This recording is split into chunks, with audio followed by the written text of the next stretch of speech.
जय राधा माधव कुंज बिहारी। जय राधा माधव कुंज बिहारी। जय गोपी जन वल्लभ गिरिवरधारी। जय गोपी जन वल्लभ गिरिवरधारी। जय राधा माधव कुंज बिहारी। जय गोपी जन वल्लभ गिरिवरधारी। यशोदनंदन व्रज जनरंजन। यशोदनंदन व्रज जनरंजन। यशोदनंदन व्रज जनरंजन। यशोदनंदन व्रज जनरंजन।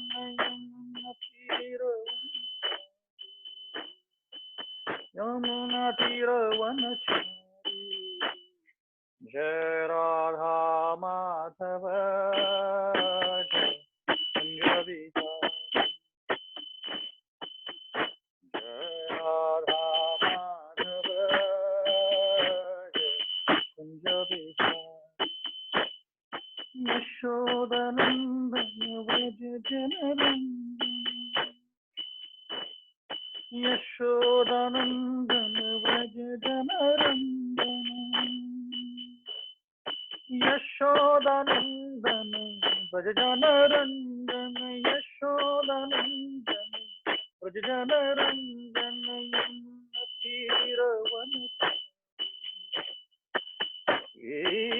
यमुना तीरवनचारी। जय राधा माधव कुंज बिहारी। जय राधा माधव जय कुंज बिहारी। जय राधा माधव जय कुंज बिहारी। हरे कृष्णा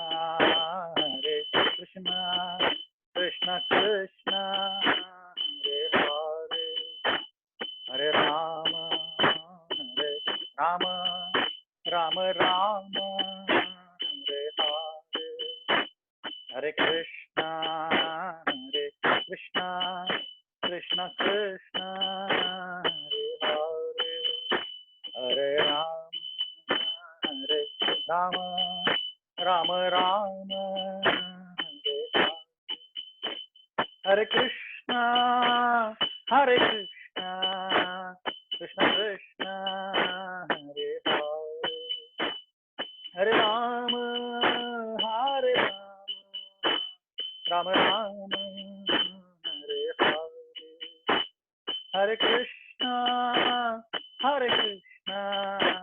कृष्ण कृष्ण हरे हरे, हरे राम राम राम हरे हरे, हरे कृष्ण कृष्ण कृष्ण हरे हरे, हरे राम राम राम हरे हरे, हरे कृष्ण कृष्ण कृष्ण हरे Ram Ram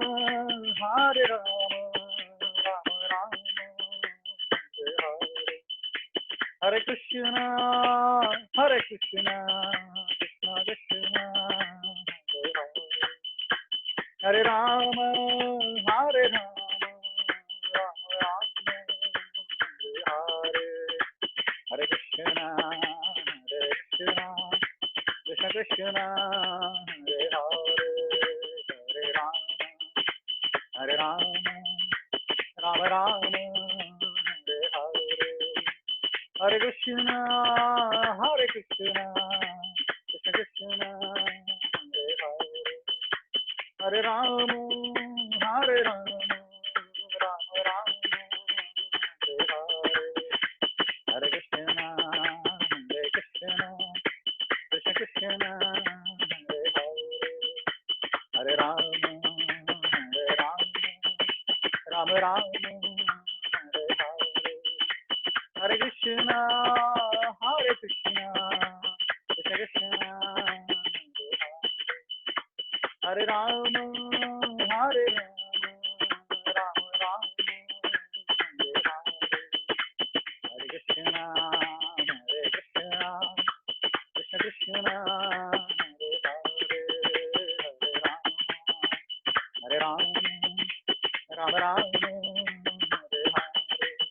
Jai Radha Vrindavan Chandra Radha Vrindavan Chandra Radha, Jai Radha Kunja Bihari Radha Kunja Bihari Radha, Jai Radhe Jai Radhe Jai Radhe Jai Shri Radhe Nitai Gaur Hari Bol Hari Bol Hari Bol Nitai Gaur Hari Bol, Jai Jai Prabhupada Prabhupada Prabhupada, Jaya Jaya Prabhupada, Jai Jai Gurudev Gurudev, Jai Jai Gurudev. Ram Sankirtan ki jai, Srila Prabhupada ki jai. Om Ajnanatimirandhasya Jnananjanashalakaya Chakshurunmilitam Yena Tasmai Shri Guruve Namaha. Shri Chaitanya Manobhishtam Sthapitam Yena Bhutale Swayam Rupa Kadamayyam Dati Swapadantikam Vandeham Shri Guru Shri Utapatakamallam Shri Gurum Vaishnavamscha Shri Rupam Sagrasatam Sasagana Raghunatamitam Tam Sajivam Sadvaitam Savadhutam Parijana Sahitam Krishna Chaitanya Devam Shri Radha Krishna Padan Sahagana Lalita Shri Vishakhamritamscha Namo Vishnupadaya Krishna Presthaya Bhutale Srimate Bhaktivedanta Swaminiti Namini Namaste Saraswate Deve Gauravani Pracharane Nirvishesha Shunyavadi Paschatadeshatarane Jai Shri Krishna Chaitanya Prabhu Nityananda Shri Advaita Gadadhara Shivasadi Gaura Bhaktarunda Hare Krishna Krishna Krishna Hare Hare Hare Ram Ram Ram Hare Hare Mukam Karoti Pachalam Bhangam Langayati Girim Yatkripatamaham Vande Shri Guru Dinatarinam.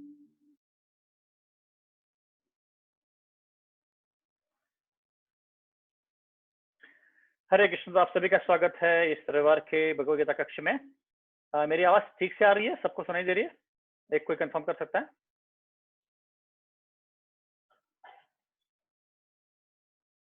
कोई भी? Yes Prabhu ji. Okay, perfect. तो हम लोग शुरुआत करते हैं चैतन्य चरितामृत से। ये शिक्षाष्टक जो चैतन्य महाप्रभु ने 8 पंक्तियां लिखी थी, जो पूरे शास्त्र का सार है, तो इसको हम पढ़ते हैं। तो मेरे साथ साथ दोहराइए। शेथो दर्पण मार्जनम भव महादावाग्नि निर्वापनम श्रेयः कैरव चंद्रिका वितरणम विद्यावधू जीवन आनंदाम्बुधि वर्धनम प्रतिपदां पूर्णामृतस्वादनम सर्वात्मस्नपनं परं विजयते श्री कृष्ण संकीर्तनम नामकारी बहुधा निध सर्वशक्ति तत्रार्पित निमित स्मरणेन कालः एतादृशी तव कृपा भगवन् ममापि दुर्दैवमिदृश्यं निहाजनानुरागः तृणादपि सुनेच्छेन तरोरपि सहिष्णुना अमानिन मानदेन कीर्तनीय सदा हरि न धनं न जनं न सुन्दरीं कवितां वा जगदीश कामये मम जन्मनि जन्मनीश्वरे भवताद भक्तिरहैतुकी त्वये। अयि नन्दतनुजा किङ्करां पतितां मां विषमें भवाम्बुधो।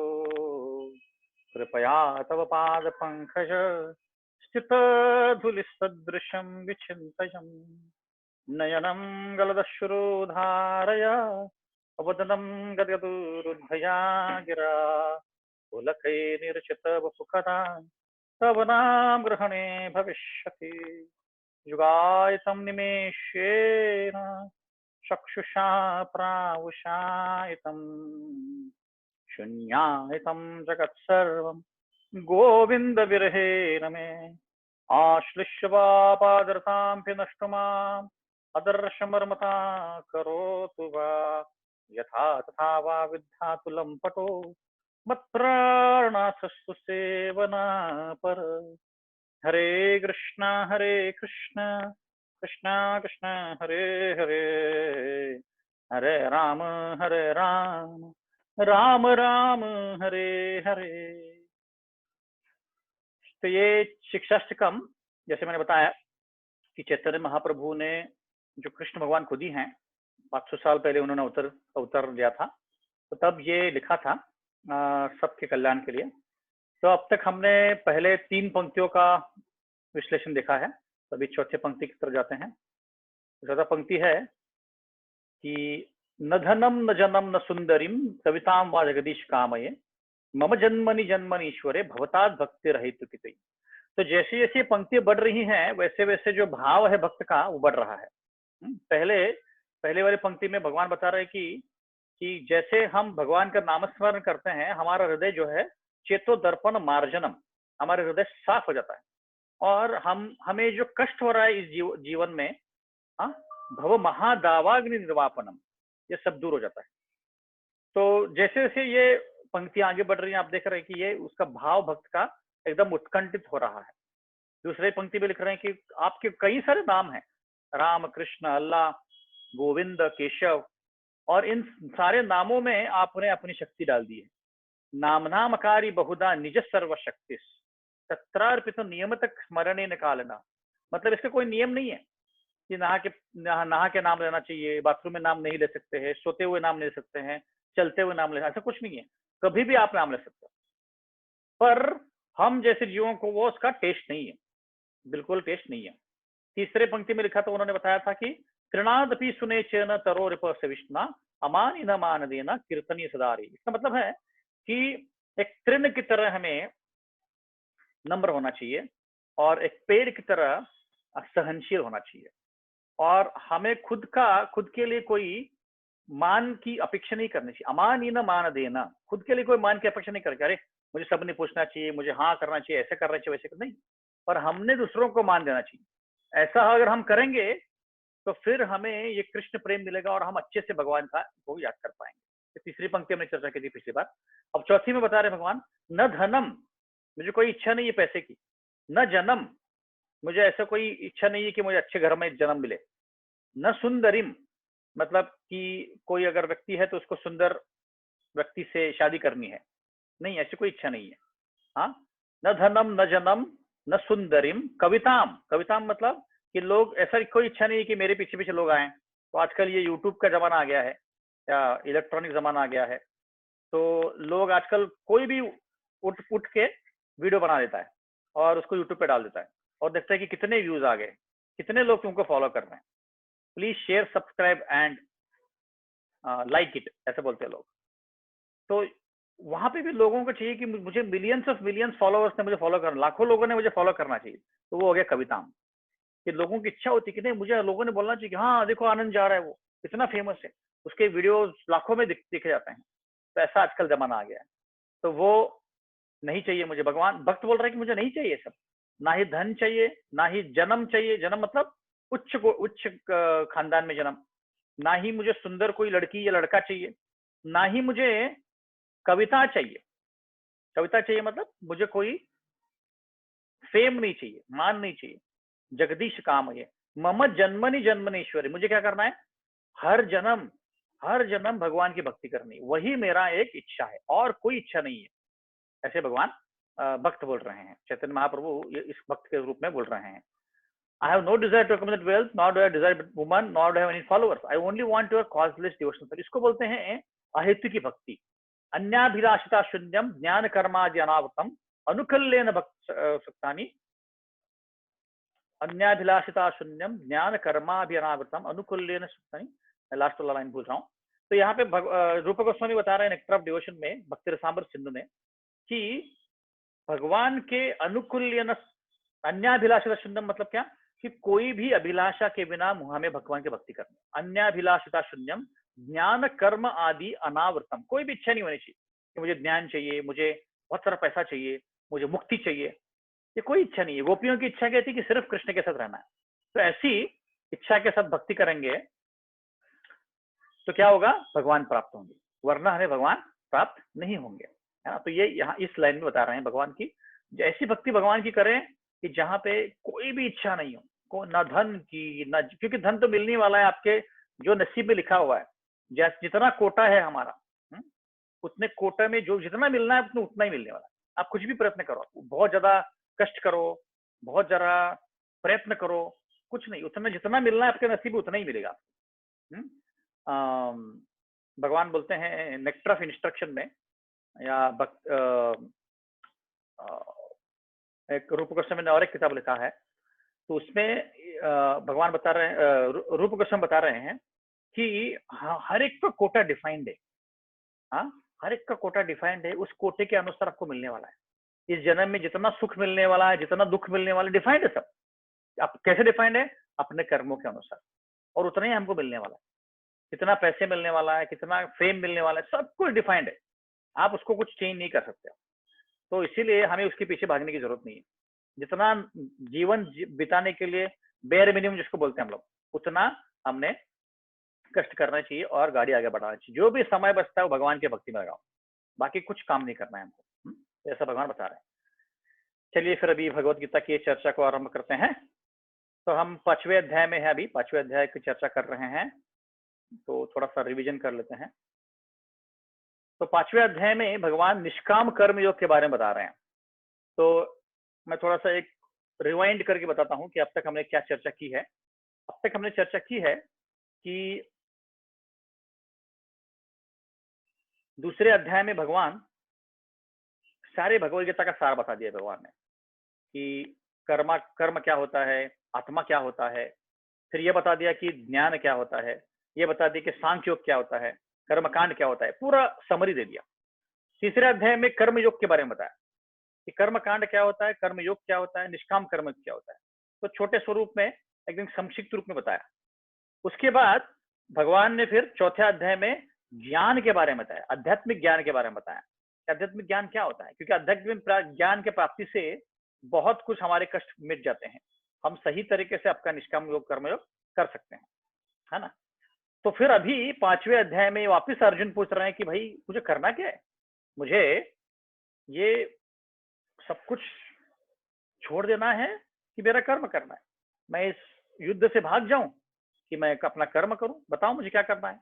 तो भगवान अभी यहाँ पे बता रहे हैं कि दोनों जो रास्ते हैं कि सब कुछ त्याग कर दो, संन्यास ले लो, ये भी सही है, और कब खुद का कर्म करते करते भगवान की पूजा करो, ये भी सही है।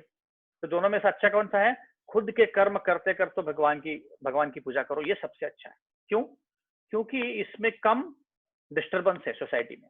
उदाहरण के तौर पर अगर कोई माँ है, उसके छोटे छोटे बच्चे हैं, और उसको एकदम से लग रहा है कि नहीं नहीं ये सब कुछ मैं त्याग कर दूंगा, अभी त्याग कर दूंगी और संन्यास ले लूंगी, तो उन बच्चों का क्या होगा, उस पिता का क्या होगा, है ना। और हो सकता है कि उसका अभी तक हृदय पूरी तरह से स्वच्छ नहीं है, तो वो त्याग कर देगी तो वो खुद भी रह नहीं पाएगी भक्ति में बहुत दिनों तक। तो इसीलिए भगवान बता रहे हैं कि ये वाला रास्ता बहुत सच्चा है कि अपने अपने कर्म करो और भक्ति करते रहो। तो फिर दूसरे सेक्शन में बता रहे हैं भगवान की निष्काम कर्मयोग कैसे करना चाहिए, क्या करेंगे तो निष्काम कर्मयोग आपका सफल होगा, ये भगवान बता रहे हैं। कैसे करना है कि ये समझना है कि ना ही मैं ये शरीर हूं, ना ही जो भी मैं कार्य कर रहा हूं शरीर के द्वारा कर रहा हूं।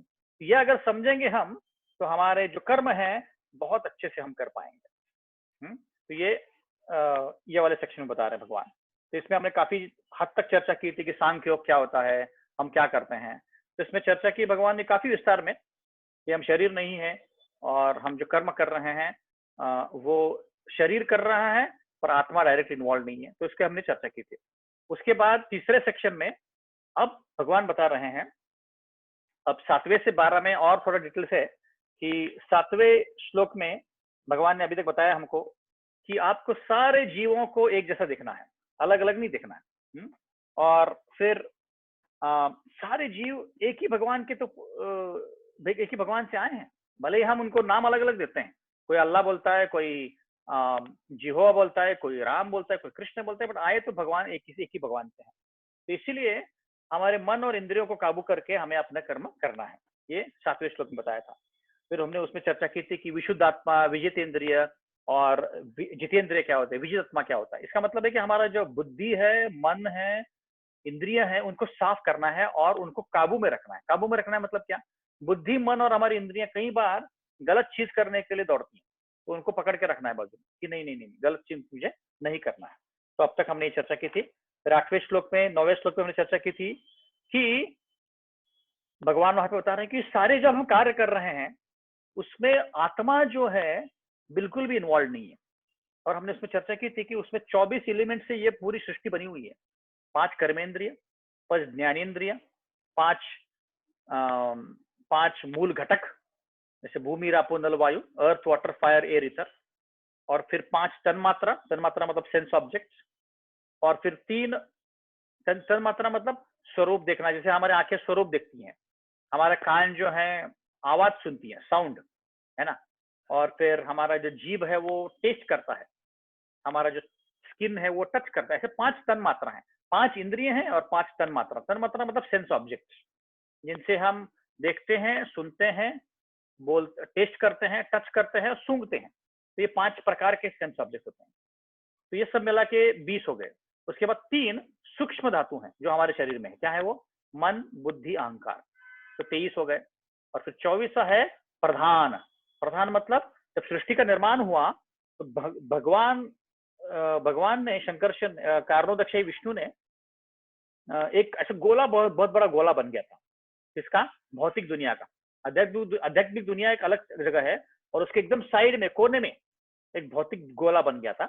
उस गोले के अंदर एक विष्णु सोए हैं, उनका नाम है कारणोदक्षय विष्णु। उन्होंने अपने शरीर के छिद्रों से कई सारे ब्रह्मांडों का निर्माण किया। और हर ब्रह्मांड में, हर यूनिवर्स में एक एक और विष्णु जाके अंदर सो गए, उनका नाम है गर्भोदक्षय विष्णु। तो जब उन्होंने ग्लांस किया उसकी तरफ तो सारे जीवों का निर्माण हुआ और उस सृष्टि में हम वापस बस गए, है ना। तो इसीलिए हम ये सारे जो 24 एलिमेंट्स हैं उसका जो ओरिजिन है वो उसको बोलते हैं प्रधान। मतलब जैसे मैंने उदाहरण दिया था आपकी कि कोई भी माता होती है तो रोटी बनाने के पहले उसका एक गोला बनाती है, आटे का गोला। तो आटे का गोला मतलब ये ब्रह्मांड का गोला है। अभी तक सिर्फ गोला बना हुआ है, रोटियां नहीं बनी है, वैसे गोला बना हुआ है, सृष्टि नहीं बनी है, उसको बोलते प्रधान। ये 24वां एलिमेंट है। उसके साथ साथ फिर आत्मा को भी पकड़ सकते हैं हम। आत्मा तो मेटेरियल नहीं है बट उसको पकड़ सकते हैं, उस परमात्मा को पकड़ सकते हैं। ऐसे 24 एलिमेंट से ये सृष्टि बनी हुई है। तो ये जब व्यक्ति समझता है, अरे ये सृष्टि सारी 24 एलिमेंट से बनी है, मैं तो आत्मा हूं और इस 24 एलिमेंट से और सृष्टि से मेरा कुछ लेना देना नहीं है, मेरा कुछ लेना देना है ही नहीं है, तो मैं इधर क्या कर रहा हूँ, इसको बोलते हैं सांख्य। तो ऐसे करने से हम समझ सकते हैं आपको कि हम कौन है ना। फिर इससे हम समझ सकते हैं कि मैं आत्मा हूं और आत्मा होने के बावजूद मुझे लग रहा है कि मैं कुछ कर रहा हूं इस दुनिया में। एक्चुअली हम कुछ नहीं कर रहे हैं। हमारे जो इंद्रियां हैं, जैसे मेरा हाथ है, कर्मेंद्रिया, कोई चीज को पकड़ रहा है, अभी ये पेन को पकड़ रहा है, ये वाले पेन को पकड़ लिया, एक्चुअली मेरे हाथ से पकड़ा है और ये पेन जो है एक तन मात्रा है, सेंस ऑब्जेक्ट है, पर इसमें आत्मा का कुछ रिलेशन नहीं है, आत्मा का कुछ एक्टिविटी नहीं है। आत्मा सिर्फ एनर्जी दे रहा है। जैसे लैपटॉप है मेरे पास अभी, या मोबाइल है, मोबाइल में एक बैटरी होता है, वो बैटरी वो मोबाइल को रन कर रहा है, पर बैटरी बाकी फंक्शन नहीं करता है। जैसे उसमें सीपीयू होता है, उसमें अलग अलग चीजें होती है, वो चीज नहीं कर रहा है बैटरी। वैसे ही आत्मा जो है सिर्फ एनर्जी दे रहा है शरीर को, बाकी सब ये शरीर कार्य कर रहा है। तो ये जानने से व्यक्ति समझ जाता है कि अरे मैं तो कुछ नहीं कर रहा हूँ, ये जो शरीर है यही सिर्फ इन ऑब्जेक्ट के साथ खेल कर रहा है। ये हो गया 8वां श्लोक। फिर 8वां और 9वां है ना, और उसमें हमने चार अलग अलग स्टेट्स की चर्चा की थी स्वरूप की, जागृति, स्वप्न, सुषुप्ति और तुर्या, है ना। तो उसमें हमने चर्चा की थी। उसके बाद 10वें श्लोक में बता रहे हैं कि जो व्यक्ति है फिर क्या करता है, निष्काम कर्मयोग समझ के कोई भी अटैचमेंट के बिना, कोई भी इच्छा के बिना कर्म करता है। उसी को निष्काम कर्मयोग बोलते हैं ना, कि कोई इच्छा नहीं है मेरी, कोई अटैचमेंट नहीं है कोई चीजों से, है ना, मैं कर्म करते जा रहा हूँ और भगवान को सब कुछ अर्पण करते जा रहा हूँ, उसको बोलते हैं निष्काम कर्मयोग।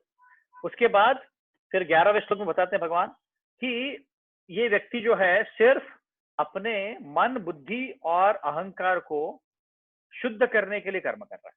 जो कर्म कर रहा है वो शुद्ध करने के लिए कर रहा है, अभी एंजॉय कर लेकर नहीं कर रहा है। एंजॉय अगर करना चाहेंगे हम लोग तो वापस फंस जाएंगे। तो जैसे ही एंजॉय करने की इच्छा आती है वैसे हम फंस जाते हैं। इसलिए वो क्या कर रहा है, जो भी कर्म कर रहा है उसका मूल हेतु है कि शुद्ध हो जाए और कृष्ण प्रेम मुझे प्राप्त हो जाए। ये 11वां श्लोक।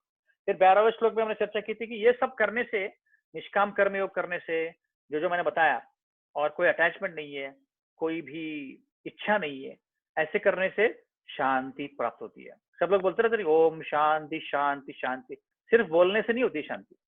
ये सब जो निष्काम कर्म करेंगे, भगवान को अर्पण करेंगे, तो तब जाके शांति हम प्राप्त कर सकते हैं। ऐसे ही शांति नहीं मिलती है ना। भगवान का ध्यान करेंगे रोज 2-2 घंटा, तो जाके कोई मन शांत हो जाएगा। तब तक मन इन सारे अपने रोजमर्रा के जीवन में भटकता रहेगा। हजारों चीज हमारे दिमाग में रहती है, ये करना है, वो करना है, ये वो लिस्ट होती है इतनी बड़ी, क्योंकि मन इधर उधर भटक रहा है। तो उसको शांत करने के लिए भगवान का नामस्मरण करना चाहिए। 1.5-2 घंटा कम से कम करेंगे तो मन शांत हो जाएगा, और फिर आप अपने को शांति में पा सकते हो। अभी 13वें श्लोक में जो थर्ड सेक्शन है, तो बहुत महत्वपूर्ण सेक्शन है, ध्यान से सुनिए, क्योंकि अभी एक आधे घंटे में हम लोग एक एक्टिविटी करने वाले हैं। सब लोग चर्चा करेंगे अलग अलग ग्रुप बना के, और वसुदेव प्रभु भी ग्रुप बना रहे हैं। तो आपको चर्चा करना है, और मैं आपको लगभग 10 सिनारियोज हैं, अलग अलग ग्रुप में बांटूंगा मैं, आपको इसके ऊपर चर्चा करना है। ठीक है। तो अभी ये सेक्शन बता रहा है कि इस दुनिया में 3 प्रकार के कर्ता होते हैं। हमें लगता है कि मैं ही कर रहा हूं सब कुछ, ऐसा नहीं है। 3 प्रकार के कर्ता होते हैं। वो क्या है? पहला कर्ता है जीवात्मा। जीवात्मा मतलब मैं, आत्मा, है ना। जीव आत्मा मतलब मैं, परमात्मा मतलब भगवान। तो जीवात्मा क्या करता है? जीवात्मा खुद को समझता है कि मैं कर रहा हूं, है ना। एक्चुअली देखा जाए तो ये ज्ञान जब मिलता है हमें, तो हम समझते हैं कि मैं कुछ नहीं कर रहा हूं, है ना। तो पर ये जीवात्मा कुछ तो कर रहा है, क्योंकि ये शरीर जो है कुछ ना कुछ तो कर रहा है, और वो जीवात्मा की एनर्जी से कर रहा है। तो पहला कर्ता कौन है? जीवात्मा। वो कोई कार्य कर रहा है। अभी जैसे मैं बोल रहा हूँ और आप लोग सुन रहे हो, तो कौन कर रहा है? ये आत्मा कर रहा है शरीर के द्वारा, और आपका शरीर आत्मा, आपका आत्मा शरीर के द्वारा सुन रहा है। तो ये दोनों कार्य कर रहे हैं हम लोग, है ना। तो ये पहला व्यक्ति हो गया आत्मा या जीवात्मा, जिसको हम बोल सकते हैं। पर हम जब समझते हैं कि मैं आत्मा हूं और शरीर नहीं हूं, तब मैं अच्छे से इस ज्ञान को समझ सकता हूँ। तो ये पहला हो गया। दूसरा, और इसमें हमने चर्चा की थी कि ये पुरंजन की स्टोरी के बारे में चर्चा की थी, कि जैसे पुरंजन नामक राजा था, और वो बहुत बड़ी बड़ी कथा हमने बताई थी, और आप सबने बताई थी कि इसमें कौन कौन आता है ना। तो वो हमने चर्चा की थी। उसमें हमने जाना था कि हमारा जो आत्मा है इस शरीर नामक शहर में रह रहा है, और आत्मा नामक व्यक्ति के साथ वो शादी कर रहा है, वगैरह वगैरह, बहुत बड़ी कथा हमने बताई थी। उसके बाद 14वें श्लोक में भगवान बता रहे हैं कि जो दूसरा करता है तो कौन है? Material modes.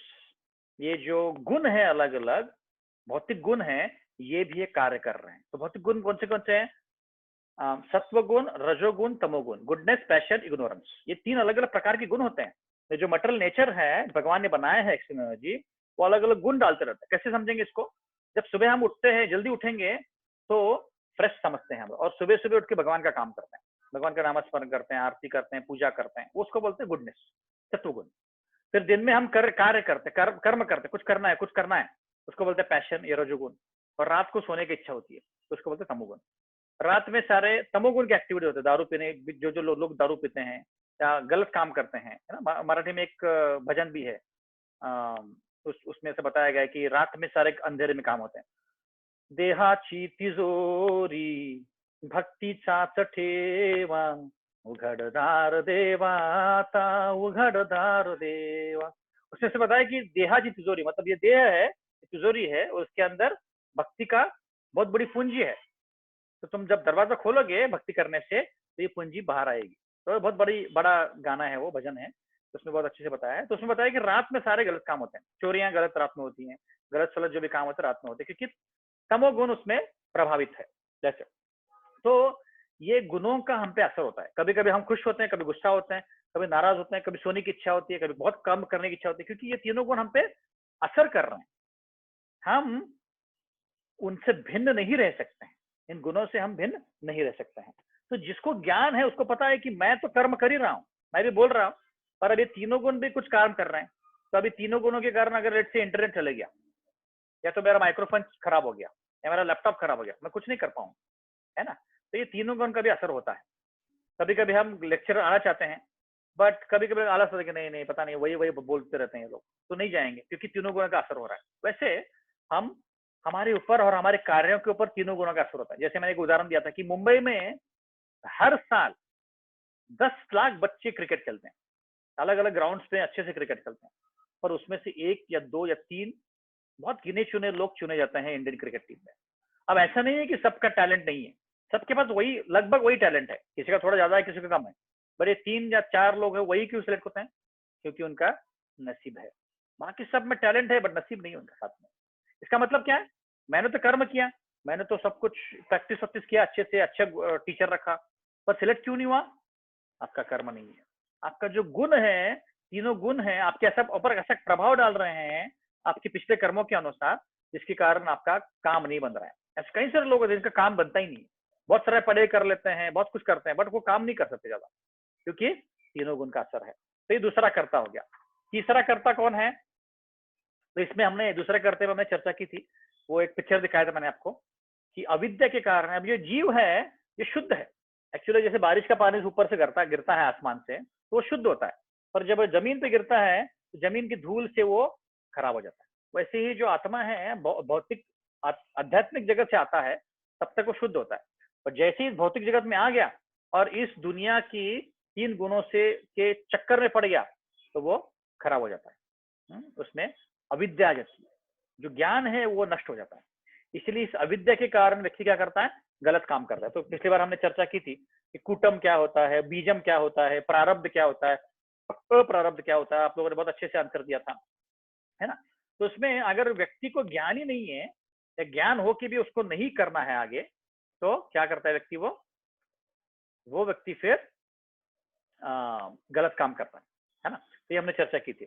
वो क्यों करता है? 3 गुणों के कारण। अब जैसे कोई पिछले जन्म में चोर था, अब इस जन्म में बचपन से ही चोरी करना चालू कर देगा। क्यों? क्योंकि पिछले जन्मों के कर्म इस जन्म के गुण बन गए उसके। पिछले जन्म में कोई बेवड़ा था, तो बचपन से ही उसको इंटरेस्ट आता है दारू पीने में। पिछले जन्म में कोई बहुत मूवीज देखता था, तो बचपन से उसको लगता है कि मूवी देखना चाहिए। तो ये गुण पिछले जन्म से आ रहे हैं, और इस जन्म में वो असर कर रहे हैं हमारे कार्यों के ऊपर। ये हो गया दूसरा कर्ता, है ना। तो यहाँ पे भगवान एक चैतन्य चरितामृत में बहुत अच्छा श्लोक है, आत्मेंद्रिय प्रीति वांछा तारे बाली काम, कृष्णेन्द्रिय प्रीति इच्छा धरे प्रेम नाम। इसका मतलब है कि जब कोई भी जीव एंजॉय करने की इच्छा करता है, अरे मुझे एंजॉय करना है, कृष्ण से अलग होकर एंजॉय करना है, तो उसको बोलते हैं काम। काम मतलब लस्ट। कृष्णेन्द्रिय प्रीति इच्छा धरे प्रेम नाम। पर वही इच्छा अगर कृष्ण की सेवा में लगाए हम, तो वही इच्छा क्या बन जाती है? प्रेम बन जाती है। अब तक अभी वो काम नहीं है, वो क्या है? प्रेम। तो इसको बोलते हैं कि हमें इसको समझना है कि ये चीज से हम कैसे अपने को खुद को बचा सकते हैं इन सब चीजों से। तो ये हो गया कि कैसे जीव फंस गया और कैसे जीव अच्छे बुरे काम कर रहा है।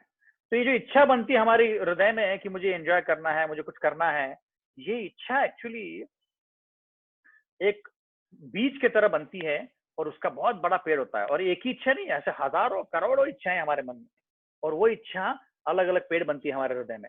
और फिर उसी इच्छा के कारण व्यक्ति क्या करता है? कर्म करना चालू करता है, प्रारंभ करता है ना। इसीलिए कोई भी इच्छा के कारण हम कोई कार्य करते हैं, है ना। इच्छा देश सुमत्ते न द्वंद्व मोहे न भारता। भगवान बोल रहे हैं कि तुम्हारी इच्छा होती है अलग से एंजॉय करने की, द्वेष बनता है भगवान की तरफ, और वो व्यक्ति इस भौतिक दुनिया में आता है। हाँ, तो अब तक हमने चर्चा की है कि 2 प्रकार के कर्ता हैं, मैं खुद, दूसरा 3 गुण। अब तीसरा कर्ता का चर्चा हो रहा है। तीसरा कर्ता कौन है? भगवान खुद।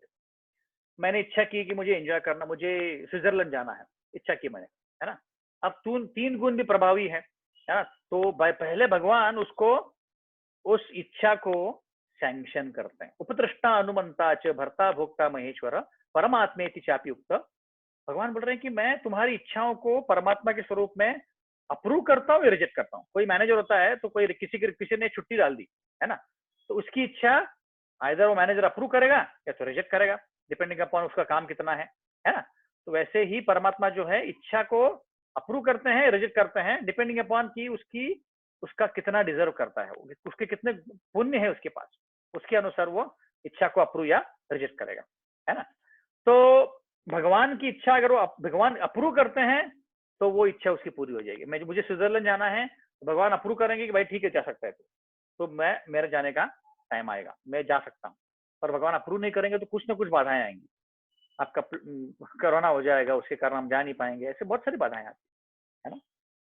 तो 15वें अध्याय में भगवान बताते हैं कि जो सृष्टि बनी है ये बराबर आध्यात्मिक जगत के उल्टा पिक्चर है। परवर्टेड रिफ्लेक्शन बोलते हैं उसको। जैसे कोई पेड़ होता है, बरगद का पेड़, बरगद का पेड़ अगर कोई नदी के किनारे हो तो आप अगर नदी के पानी में उसको झांक के देखेंगे तो वो बराबर उल्टा दिखता है। मतलब क्या, पेड़ का जो मूल होता है वो जमीन में होता है और उसको जो ब्रांचेस होते हैं वो ऊपर होते हैं, है ना। पर जो पानी में आपको रिफ्लेक्शन दिख रहा है वो पेड़ कैसा है, उल्टा है।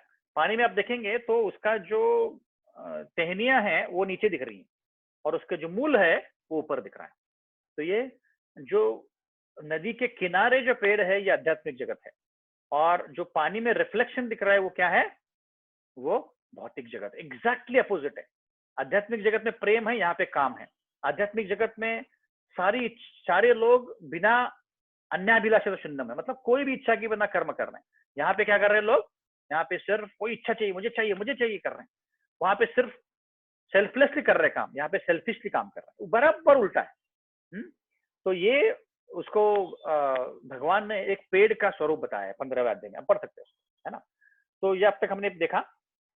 तो जैसे कोई एक छोटा बच्चा होता है, अब छोटा बच्चे को, छोटे बच्चे का बाप जो है ओलंपिक लिफ्टर है, वो वेट लिफ्टर है, वो वेट उठा रहा है।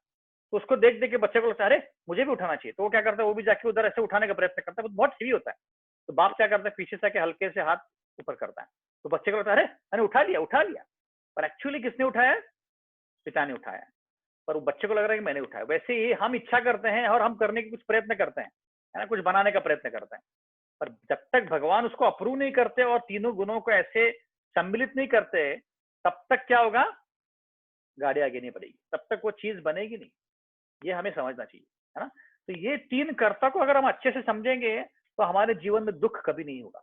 जैसे मैं कोई एग्जाम देता हूँ और फेल हो जाता हूँ, है ना। तो अगर मैं फेल होता हूँ तो फिर मैं क्या करता हूँ, भगवान को, अरे भगवान आपने मुझे फेल कर दिया। पर क्यों फेल हो गया, तुमने पढ़ाई नहीं की थी इसीलिए तुम फेल हो गए, है ना। या मैं कुछ और करने जाता हूँ और मुझे सक्सेस मिलता है, तो मैं क्या करता हूँ, अरे देखो मेरे कारण हो गया। पर हमने समझना चाहिए कि यहाँ पे तीन करना है, तुम हो, तीन गुण है और भगवान भी है। तीनों गुण, तीनों साथ में आएंगे तभी तुम्हारा काम बनेगा, नहीं तो काम नहीं बनेगा। ऐसे कई सारे केसेस हमने देखे हैं कि जहाँ पे सब बहुत बहुत मेहनत डालते हैं पर कुछ होता नहीं है। जैसे यहाँ पे कातरज में एक लेक टाउन करके अपार्टमेंट है, वहाँ पे एक बहुत बड़ा अपार्टमेंट है। तो वो अपार्टमेंट बने हुए 10-11 साल हो गए, बट वहाँ पे कोई रहता ही नहीं, क्योंकि उसका कुछ कोर्ट केस चल गया, उसके कारण वो अटक गया और उस अपार्टमेंट में कोई रहता ही नहीं है। इसका मतलब क्या है कि उस ओनर की इच्छा की कि यहाँ पे अपार्टमेंट बने और सबको बेच कर वहाँ पे अच्छे से लोग जाकर रहे, पर वो नहीं हो पाया क्योंकि तीनों गुणों का असर है, भगवान ने उसको अप्रूव नहीं किया। ऐसे ऐसे हम उसको समझ सकते हैं। तो जो ज्ञान में है व्यक्ति वो समझ सकता है कि सिर्फ मेरे करने से सब कुछ नहीं हो रहा। इसलिए हमारे जो कार्य होते हैं हमेशा सक्सेसफुल नहीं होते, हमेशा सक्सेसफुल नहीं होते, कभी कभी होते, क्योंकि तीन गुणों के कारण और परमात्मा के कारण वो कार्य बन रहे हैं या बिगड़ रहे हैं। इसको हमको समझना बहुत बहुत जरूरी है। तो 16वें श्लोक में भगवान बता रहे हैं कि ये तीनों गुणों के बारे में रिलेशनशिप जो है, नाता जो है, ये समझना बहुत जरूरी है। तो हम इसको अभी समझेंगे। तो ये जो ज्ञान है इसको ही अच्छा आध्यात्मिक ज्ञान बोलते हैं, वरना वो ज्ञान कोई ज्ञान नहीं है। सोनाली माता जी बोल रही, कौन सा श्लोक रिपीट करना माता जी? इच्छा द्वेष समुत्य ना? नहीं प्रभु जी, वो बोला था ना आत्मेंद्रिय प्रीति वांछा। हाँ, आप उसको चैतन्य चरितमृत बोल सकते हैं। आत्मेंद्रिय प्रीति वांछा सारे बोली काम, कृष्णेन्द्रिय प्रीति इच्छा धरे प्रेम नाम। ये चेतन चरितामृत करके किताब है, उसमें आप देख सकते हैं। तो अभी हम देखते हैं कि 3 कर्ता हैं और उनमें क्या क्या रिलेशनशिप है। पहले है भगवान, दूसरा है 3 गुण और तीसरा है हम, है ना।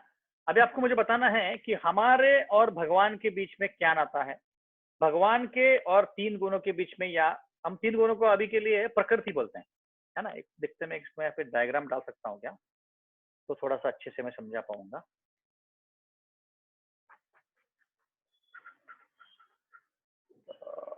शेयर में रहेगा, हाँ। व्हाइट बोर्ड नहीं है, नहीं व्हाइट।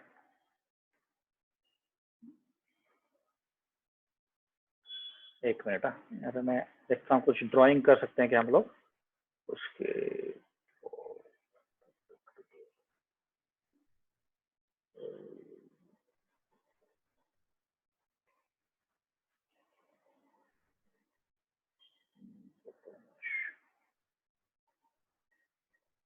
हाँ, तो मैं अभी यहाँ पे ड्राइंग करने वाला हूँ, तो आपको कुछ व्हाइट बोर्ड है ना इसमें।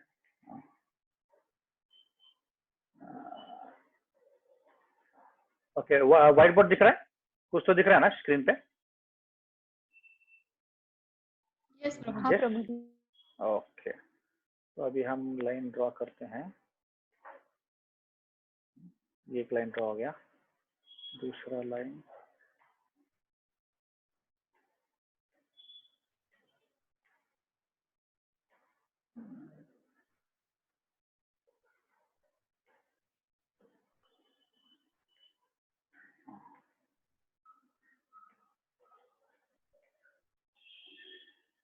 ये दूसरा लाइन हो गया, और फिर तीसरा। उस एरो को ये इग्नोर कीजिए। अभी मैं यहाँ पे लिखता हूँ। अभी ये है गॉड, भगवान, फिर ये है जीव, जीव मतलब हम लोग, और फिर ये है प्रकृति। ठीक है, प्रकृति मतलब नेचर, मदर नेचर। तो ये 3 है।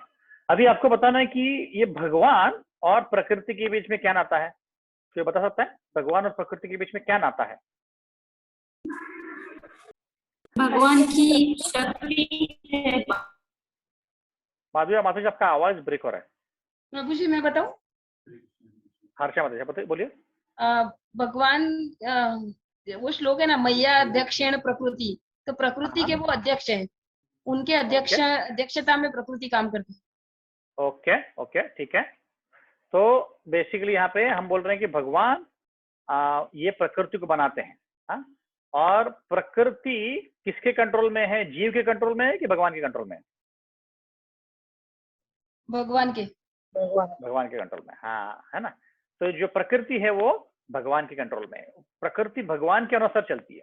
जैसे हम अगर इच्छा करेंगे तो हमारा हाथ चलेगा, है ना। जैसे मेरा हाथ है, अगर मैं बोलूंगा कि चल कुछ करो, पेन को पकड़ो, ये वाले पेन को पकड़ो, तो तभी वो मानेगा, है ना। वैसे ही भगवान जो बोलेंगे वो प्रकृति करता है। अभी भगवान और जीव के बीच में क्या नाता है, कोई बोल सकता है? भगवान और जीव के बीच में क्या नाता है? जीव भगवान का ही अंश है। जीव भगवान के अंश है, ओके। और जयश्री, और कौन बोल रहा चाहता है? शीतल माता जी बोलिए। भगवान से उत्पन्न हुआ है ना, भगवान से। हम भगवान से आए हैं, वेरी गुड वेरी गुड। सुनाने माता जी बोलिए, क्या बोलना था आपको? वही हमारे परम पिता है, हाँ, भगवान ही, और भगवान ही हमारे प्रकृति माता परम पिता है, ऐसे बोल। ओके, प्रकृति माता है। तो जीव जो है वो भगवान से आया हुआ है और भगवान के कंट्रोल में चलता है। क्या हम लोग भगवान के बिना रह सकते हैं? नहीं नहीं रह सकते। भगवान के बिना एक क्षण भी नहीं रह सकते हम लोग, है ना। भले ही हम उनको माने ना माने, बोलेंगे नहीं नहीं I don't believe in God, हम कितना भी बोलेंगे मैं भगवान में मानता नहीं, पर भगवान यहाँ पे बैठे हैं, वो सब कार्य कर रहे हैं, इसलिए हम आगे बढ़ रहे हैं। परमात्मा जो है जब एनर्जी देता है कोई जीव को, तभी उसकी गाड़ी आगे बढ़ती, तब तक वो गाड़ी आगे नहीं बढ़ेगी, है ना। तो हर कन कन में भगवान है। अंधांतरस्तु परमानुचरायनंतम, ब्रह्म संहिता में ब्रह्मा जी बोलते हैं कि हर अणु अणु में भगवान है, तो जीव में भी भगवान है। तो जब तक भगवान है तब तक वो जीव आगे बढ़ रहा है, तो तब तक वो जीव को कभी भी भगवान छोड़ते ही नहीं, है ना। तो भगवान से हम आए हैं, भगवान हमें कंट्रोल करते हैं, भगवान हमको हमारा सब कुछ देते हैं, भगवान सब कुछ हमको प्रोवाइड करते हैं, जो भी हम करते हैं सब कुछ भगवान प्रोवाइड करते हैं, है ना। उपद्रष्टा अनुमंता च भर्ता भोक्ता महेश्वर। भर्ता मतलब क्या, सबको पालन पोषण करने वाले कौन है, भगवान है ना। अब देखते हैं जीव और प्रकृति के बीच में क्या संबंध है, कौन बोल सकता है कि जीव और प्रकृति के बीच में क्या संबंध है। प्रकृति के गुणों के अधीन जीव के कामकाज चलते रहते हैं। प्रकृति के अधीन गुणों के अधीन जीव के काम कर रहे हैं, ओके ठीक है। और दोनों में पांच से तत्वों से, 5 तत्वों से ही बना है ना प्रकृति भी। सिर्फ 5 से बना, नहीं मतलब वही वायु आकाश ऐसे। हाँ करेक्ट, 5 तत्वों से बना है, एक्चुअली 24 एलिमेंट से बना है, पर हाँ वो भी अपने सही है ना। दूसरा चीज, ये प्रकृति ज्यादा पावरफुल है कि जीव ज्यादा पावरफुल है, कौन पावरफुल है। प्रकृति। प्रकृति ज्यादा पावरफुल है ना। इसीलिए तो प्रकृति, जीव जो है प्रकृति के कंट्रोल में है ना। कैसे पता कि कंट्रोल में, कोई एक एग्जांपल दे सकता है कि कंट्रोल में हम लोग कैसे हैं प्रकृति के। जैसे मनुष्य बहुत बड़े बड़े काम कर सकता है, लेकिन अगर भूकंप आ जाए तो वहां मनुष्य का बस नहीं चलता। हाँ है ना, कोई भी कार्य कर सकते, भूकंप आए तो गड़बड़ हो जाता है।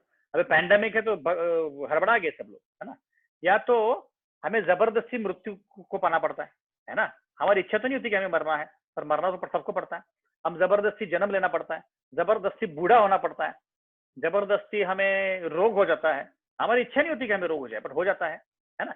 तो ऐसी ये प्रकृति का डायरेक्ट कंट्रोल है हमारे ऊपर। हाँ यस, स्मिता माता जी बोल रहे हैं कि nature has the power to kill. Yes definitely, जो नेचर है, प्रकृति है, वो हमारे ऊपर एकदम कंट्रोल कर सकती है।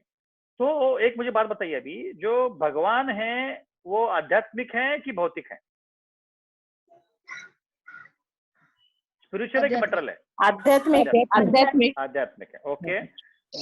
नेचर जो है वो प्रकृति जो है आध्यात्मिक है कि भौतिक है। आध्यात्मिक। भौतिक भौतिक भौतिक भौतिक। हाँ भौतिक है, आध्यात्मिक नहीं है।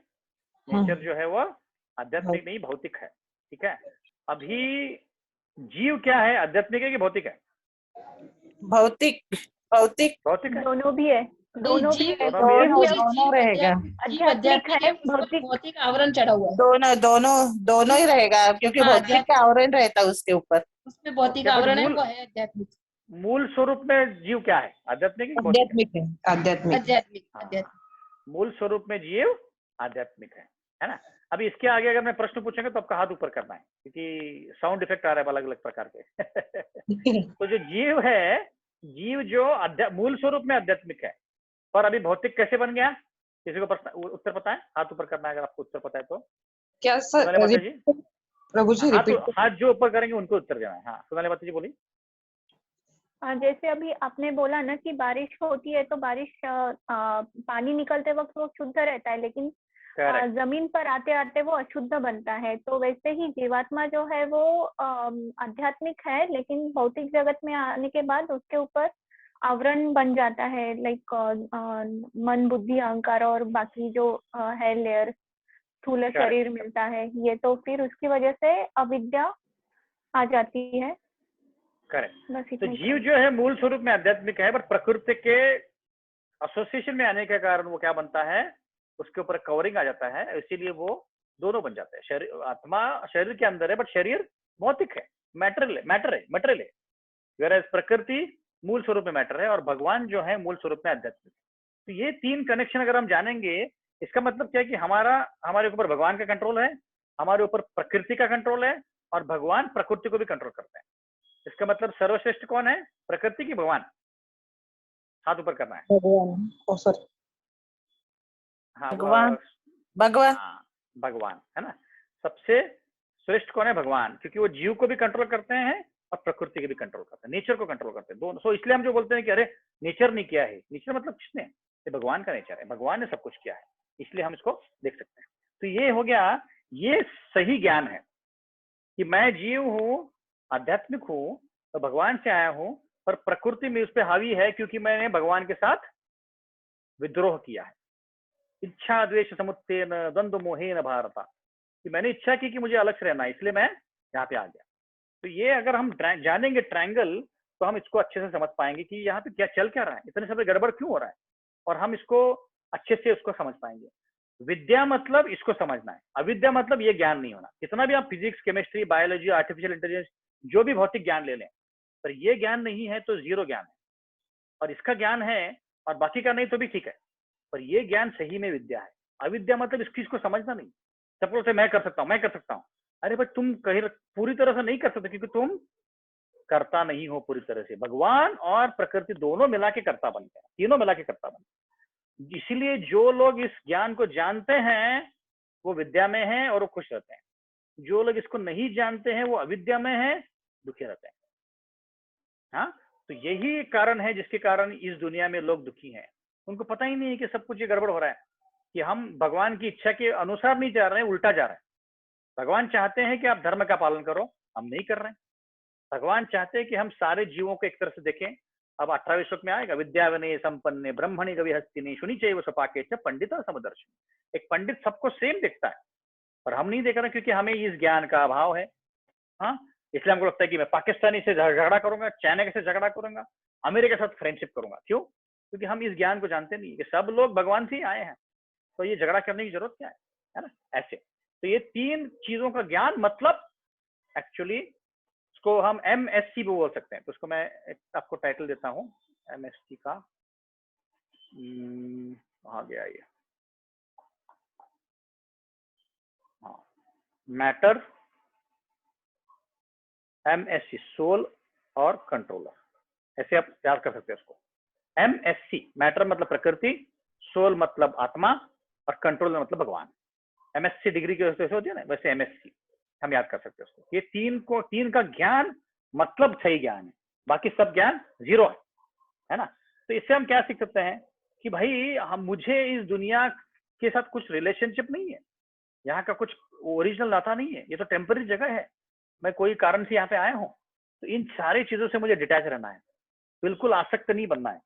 जो व्यक्ति इसको आसक्ति बनाए रखता है फंस जाता है, वो रोता है।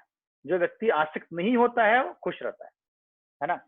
तो ये जानता है कि मेरा डायरेक्ट कंट्रोल नहीं है, मैं कितना भी प्रयत्न करूँ कोई चीज नहीं। जैसे अभी किसी को की तबीयत ठीक नहीं होती है, रोग होता है उसको, कितना भी प्रयत्न करे वो जाता ही नहीं है, तो उसने समझ लेना कि कोई बात नहीं, मेरे पिछले कर्मों का फल है, चलते रहो ऐसे ही। हाँ, ऐसे।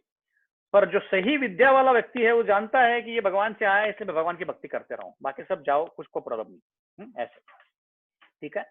तो ये जब ज्ञान का सूर्य जागृत होता है, उदय होता है, तब ये अविद्या निकल जाती है और हम पूरी तरह से हमारे मूल स्वरूप में स्थित होते हैं।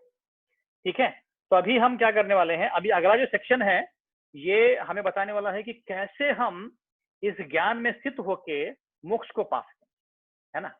अब हमें सबको मोक्ष पाना है। कितने भक्तों को मोक्ष पाना है? अगर आपको पाना है तो चैट विंडो में यस बोलिए आप। अगर आपको लगता है कि आपको मोक्ष पाना है तो यस बोलना है आपको चैट विंडो में। सिर्फ अभी तक स्मिता माता जी लिखा है। Yes Prabhu ji. Okay, yes Prabhu जी। यस, 4 ही आंसर्स आए, बाकी सब लोग यस नहीं प्रभु चाहते जी। मोक्ष। यस प्रभु जी। यस प्रभु जी। ओके, ठीक है, ठीक है। तो प्रभु सबको जी मोक्ष अगर चाहिए। मोक्ष नहीं पाना होता तो भगवत गीता में क्यों आते? हाँ ना। ओके, सोनाली माता जी और जयश्री माता जी बोलते कि नहीं पाना उनको।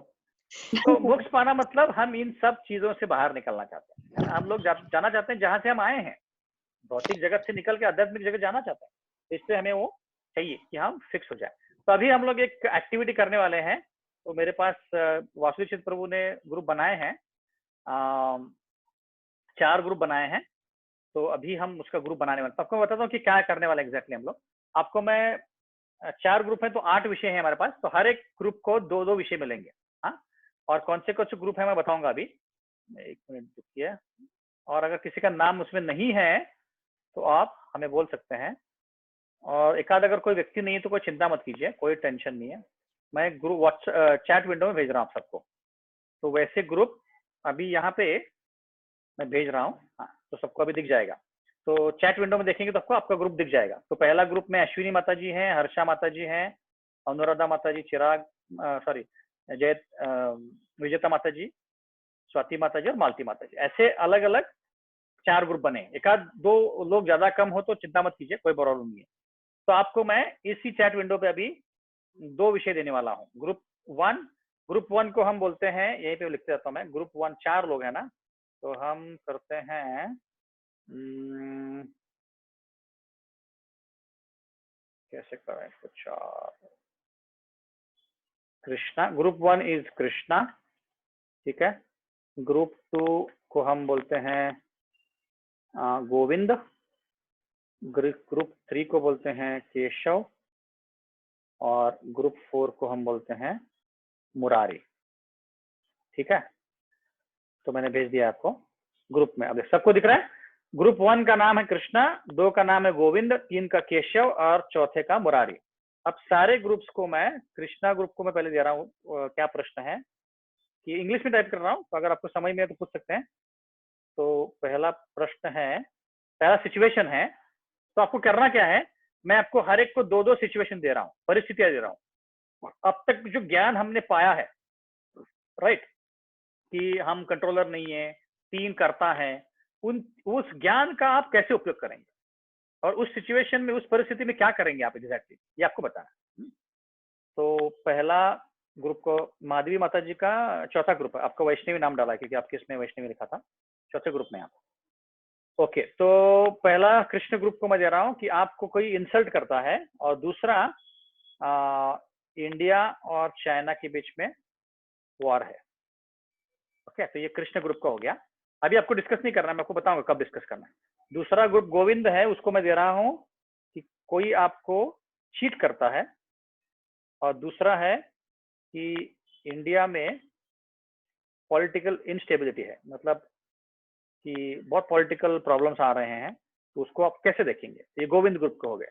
तीसरा ग्रुप है केशव, उनको 2 सिचुएशंस हैं कि आपसे कोई घृणा करता है, हाँ, और दूसरा सिचुएशन, 2 अलग अलग सिचुएशंस हैं, और कोरोना पैंडेमिक हो गया है, तो आप इसको कैसे देखेंगे। और चौथा ग्रुप मुरारी है, उसमें कोई आपके आसपास के गुजर गए, आपके जो चहीते थे लोग, फैमिली मेंबर कोई गुजर गए, और आपको दूसरा है कि यू गेट अ डिजीज, मतलब आपको कोई रोग हो रहा है, बहुत बड़ा रोग हो गया किसी को। तो ये अलग के 2-2 सिचुएशन दी गई हैं। तो आपको करना क्या है, अभी हम लोग ब्रेकआउट रूम्स बनाएंगे। ब्रेकआउट रूम्स मतलब क्या, हर इस जूम में रूम्स बनते हैं, तो हम आपको असाइन करेंगे इसके अनुसार। तो उदाहरणार्थ अश्विनी माता जी, हर्षा माता जी, अनुराधा माता जी, जो जो कृष्ण ग्रुप में है, सारे उस रूम में चले जाएंगे। तो जैसे रूम में चले जाएंगे, आप एक दूसरे के साथ डिस्कस कर सकते हो। 5 मिनट के लिए आप दूसरे को डिस्कस करना है, हाँ, और आप में से एक को कोई प्रेजेंट करना है कि 2 मिनट के लिए आपको बताना है कि आप इस 2 अलग अलग सिचुएशंस में कैसे इस ज्ञान का उपयोग करेंगे, आपको बताना है, ठीक है।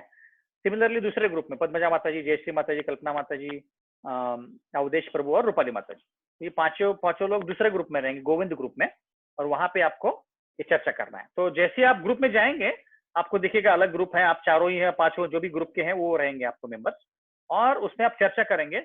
और फिर जब आपका चर्चा हो जाए, वहां पे एक बटन होता है कि बैक टू द रूम या exit breakout room, exit room, तो उसको दबाना है।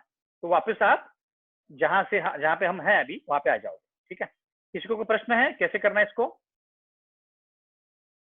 प्रभूजी कसं करायचं मला नाही समजत प्रभूजी. हा, मालती तुम्हाला काय करायचं नाहीये, तुम्ही फक्त तुम्हाला एका रूम मध्ये टाकलं जाईल, झूम मध्येच हा चर्चा करायची आहे. चर्चा संपली की तुम्हाला खाली एक बटन दिसेल तुम्हाला एक्झिट रूम म्हणून, त्या रूम वरती क्लिक करायचं, मग तुम्ही याच परत जिथं होतो आपण तिथे या, ठीक आहे. कळलं की नाही कळलं? आणि और प्रभु जी इसमें क्या बताना क्या है इसमें, मतलब कि इसमें बताना है कि उदाहरण के तौर पे और एक सिचुएशन लेता हूँ मैं, हाँ बताता हूँ, कि उदाहरण के तौर पे आप किसी का इंसल्ट करते हो, एक सिनेरियो है। तो अभी मुझे ज्ञान है कि इंसल्ट करने के बाद मुझे, या अरे मैंने बोला कि मैंने इंसल्ट किया, मुझे बुरा लग रहा है। अब मैं ये 3 चीजों को देखता हूँ कि भगवान, प्रकृति और जीव, मैं कहाँ पे हूँ, मैं जीव हूँ। तो मैंने इंसल्ट किया, इसका मतलब क्या किया कि मैंने ये नहीं देखा कि दूसरा जीव जो है ये भी एक भगवान का स्वरूप है, तो मैंने गलती की। तो क्यों क्योंकि मुझ पे गुणों का असर है। तो मैंने क्या करना चाहिए अगले समय, अगले टाइम, ताकि मैं गलती ना करूं। ऐसे आपको एनालाइज करना है सिचुएशन। समझ गए सब लोग? Yes, no? Yes yes. Okay, तो अभी मैं ग्रुप्स बना रहा हूँ, रूम्स बना रहा हूँ, तो आप लोग 5 मिनट के उधर जाइए, मैं टाइम आउट रखाऊंगा, जैसे ही टाइम खत्म हो जाएगा आप वापस इधर आ जाएंगे, ठीक है। ओके, तो अभी मैं मैन्युअली करता हूँ इसको। 7 क्रिएट बैकआउट रूम्स। अरे यहाँ पे 3 ही क्यों दिखा रहा है? नहीं बनेगा, ऐड रूम। हाँ ओके, इसको पहले को मैं बोलता हूँ कृष्ण, फिर दूसरे को बोलता हूँ गोविंद, तीसरा है केशव, चौथा है मुरारी, ठीक है। अभी कृष्ण ग्रुप में असाइन कर रहा हूं मैं, कौन कौन है। अश्विनी माता जी हैं। अरे अश्विनी माता जी का नाम क्यों नहीं दिख रहा है? अश्विनी माता जी आप हो ना? प्रभु जी वो बार बार बाहर जा रही हैं, शायद उनका इंटरनेट स्टेबल नहीं। अच्छा ओके ठीक है। ये पहले तो फिर चलेगी। हर्षा माता जी, अनुराधा माता जी, विजेता सिंगल माता जी, फिर स्वाति माता जी। स्वाति माता जी कहाँ गए? स्वाति माता जी का नहीं है। मालती माता जी, मालती माता जी नहीं है। ओके, हर्षा माता जी, अनुराधा माता जी, फिर विजेता माता जी, स्वाति माता जी नहीं दिख रहे हैं अभी, पहले थी मेरे ख्याल से। ठीक है, तो इनको मैं असाइन कर रहा हूँ अभी, ठीक है, ये हो गया। उसका दूसरा ग्रुप है गोविंद ग्रुप, जिसमें है पद्मजा माता जी, जयश्री माता जी, कल्पना माता जी, अवधेश गुप्ता, रूपाली माता जी। ये हो गए दूसरा ग्रुप। केशव ग्रुप में रहेंगे सोनाली माता जी, फिर स्मिता माता जी, प्रसाद जोशी, शीतल माता जी और सोनल माता जी। तीसरा ग्रुप हो गया। अब चौथा ग्रुप मुरारी है, बाकी सब बच्चे जो लोग हैं सारे जो। ओके ठीक है, मैंने अभी रूम्स असाइन कर दिए हैं आपको। मैं ओपन करने वाला रूम, सब लोग अलग अलग रूम में जाएंगे, आप अपना चर्चा आरंभ कर सकते हैं और फिर 5 मिनट के बाद आपको वापस इसी में आना है। आपको वापस आने के लिए सिर्फ एक बटन दबाना है, वहां पे नीचे बटन दिखेगा आपको, एग्जिट बटन, एग्जिट रूम, ठीक है। चालू कर रहा हूं मैं। हाँ, हरे कृष्णा।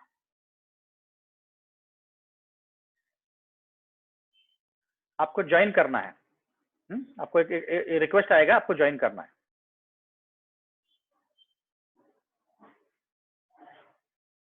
शीतल माता जी ने आपने ज्वाइन नहीं किया? हाँ, माधवी माता जी आपको रिक्वेस्ट आया होगा, आपको ज्वाइन करना है। अनु माता जी आपको भी रिक्वेस्ट आया होगा, आपको ज्वाइन करना है।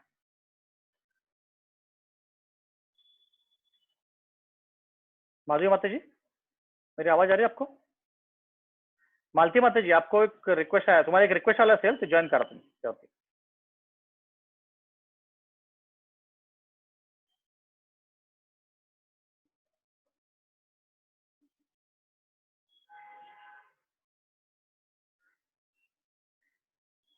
मालती माता जी, माझा आवाज येतोय?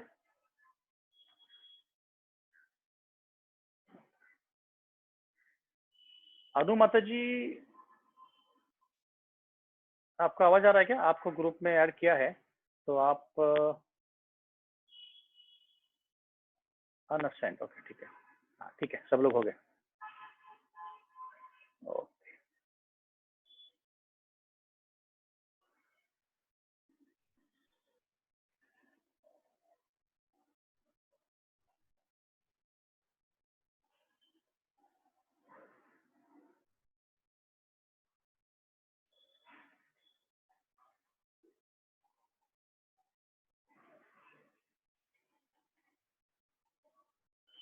से अवॉइड कर देना चाहिए।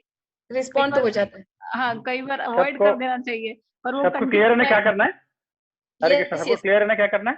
ओके ठीक है, वही चेक करने में रूम में आया था आपके। तो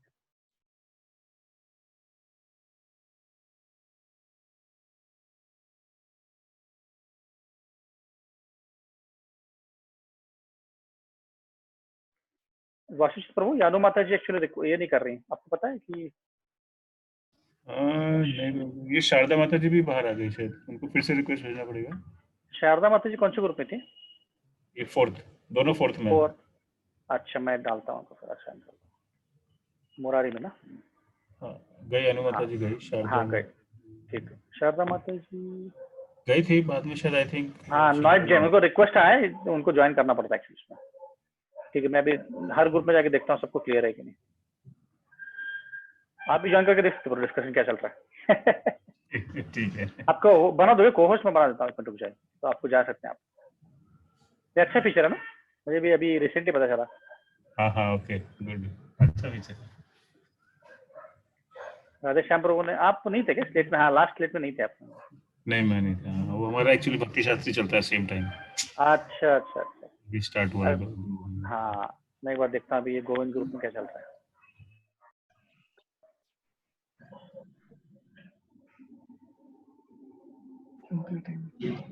हरे कृष्णा, सबको क्लियर है क्या करना है?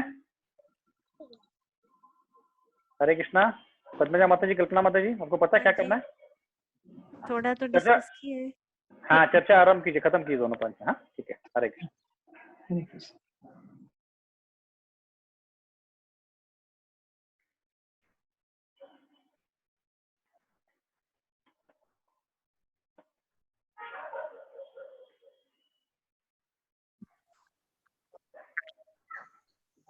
भगवान की भक्ति करके उसको पाने की कोशिश करे, भगवान के ऊपर पूरा भरोसा रखे, तो भगवान वो उसको उस कोशिश में मदद भी करेंगे, और धीरे धीरे उस जो एनवी कर रहा है उसको भी पता चलेगा कि मैं व्यर्थ एनवी कर रहा हूँ।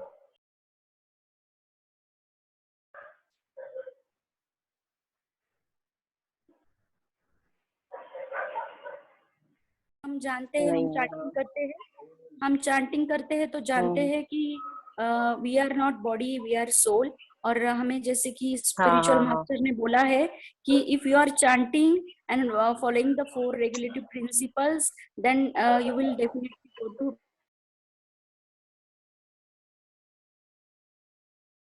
किधर से जा रहे हो आप, कहाँ से जा रहे हो? अब ब्रेकआउट सेशन पे क्लिक करोगे ना, तो उसमें हर ग्रुप के सामने एक ज्वाइन का बटन दिखता है। नहीं, ब्रेक किस पे क्लिक करना है? ब्रेकआउट रूम है ना, ब्रेकआउट रूम्स राइट साइड में नीचे। नहीं दिख लाइव रहा है। आपको नहीं दिख रहा है? आपको को-होस्ट बनाया मैंने, आपको दिखना चाहिए। कुछ जूम का वर्जन भी होता है क्या? मेरे को security, participant, chat, share screen, record और रिएक्शंस। रिकॉर्ड रिएक्शन के बाजू में होता है ब्रेकआउट रूम करके। हाँ तो नहीं, आई थिंक वो वर्जन प्रॉब्लम होगा मेरे पास, बड़ा वर्जन हो सकता है। एक कोई मैं आपको रूम में ये करता हूँ, ज्वाइन नहीं, करा कोई नहीं, देता हूँ। चलिए जरा कोई बात नहीं। ठीक है, मैं वो ट्राई करके देखते हैं कैसे दिखता है।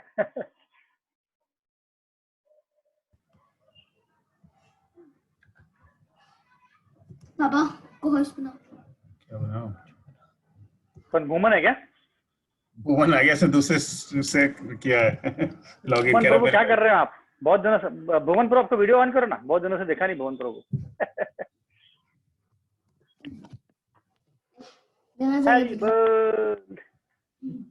दो दिख रहे भुवन, दो कैसे हो गए भुवन तुम? मिस्टिक योगा से? हाँ आपका स्कूल चल रहा है कि छुट्टी है? अभी छुट्टी है। छुट्टी है आपके? अभी चालू होगा ना? नहीं, ऑनलाइन चालू नहीं हुआ?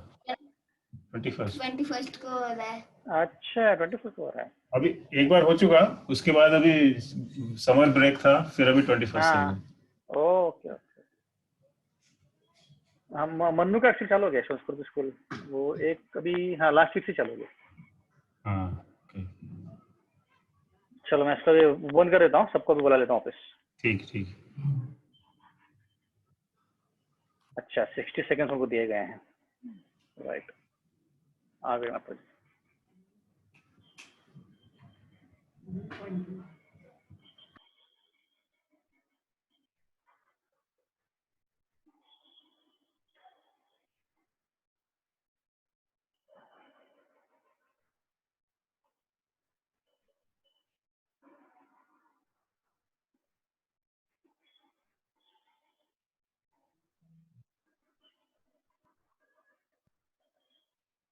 हरे कृष्ण। हरे कृष्णा। ओके अभी सारे लोग आ गए नहीं? अभी तक कोई बचे हैं? आई थिंक केशव ग्रुप अभी तक चर्चा कर रहा है और मुरारी ग्रुप भी, तो वेट करते हैं उनका। 5 सेकंड बचे हैं तो वो आ जाएंगे वापस।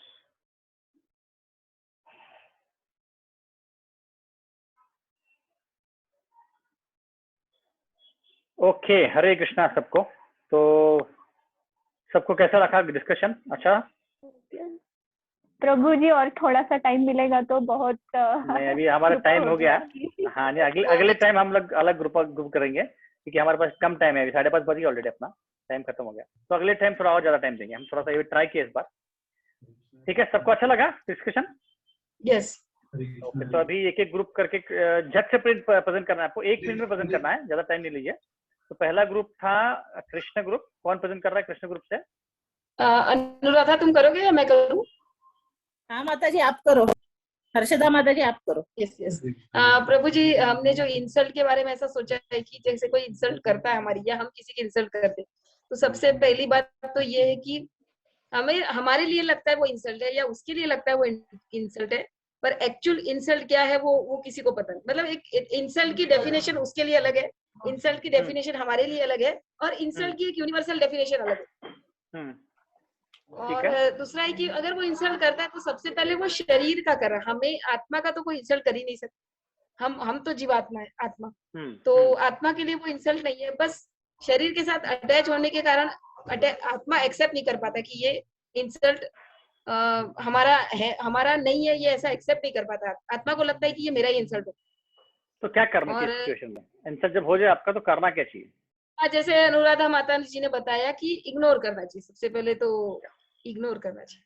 हाँ। और इंडिया चाइना वॉर के ऊपर जो बात की, अच्छा टाइम बाकी लोगों के लिए है क्या? नहीं बोलिए झट से बोल दीजिए। इंडिया और चाइना की क्या करना? इंडिया चाइना वॉर के बारे में भी अगर, हाँ, तो वॉर के बारे में भी बात करें तो माता जी ने बताया था कि जैसे ये वॉर करना पूरे इंडिया वासियों का या पूरे चाइना वासियों का इंटेंशन नहीं था, किसी एक दो व्यक्ति या किसी पार्टी की वजह से ये युद्ध हो जाते हैं।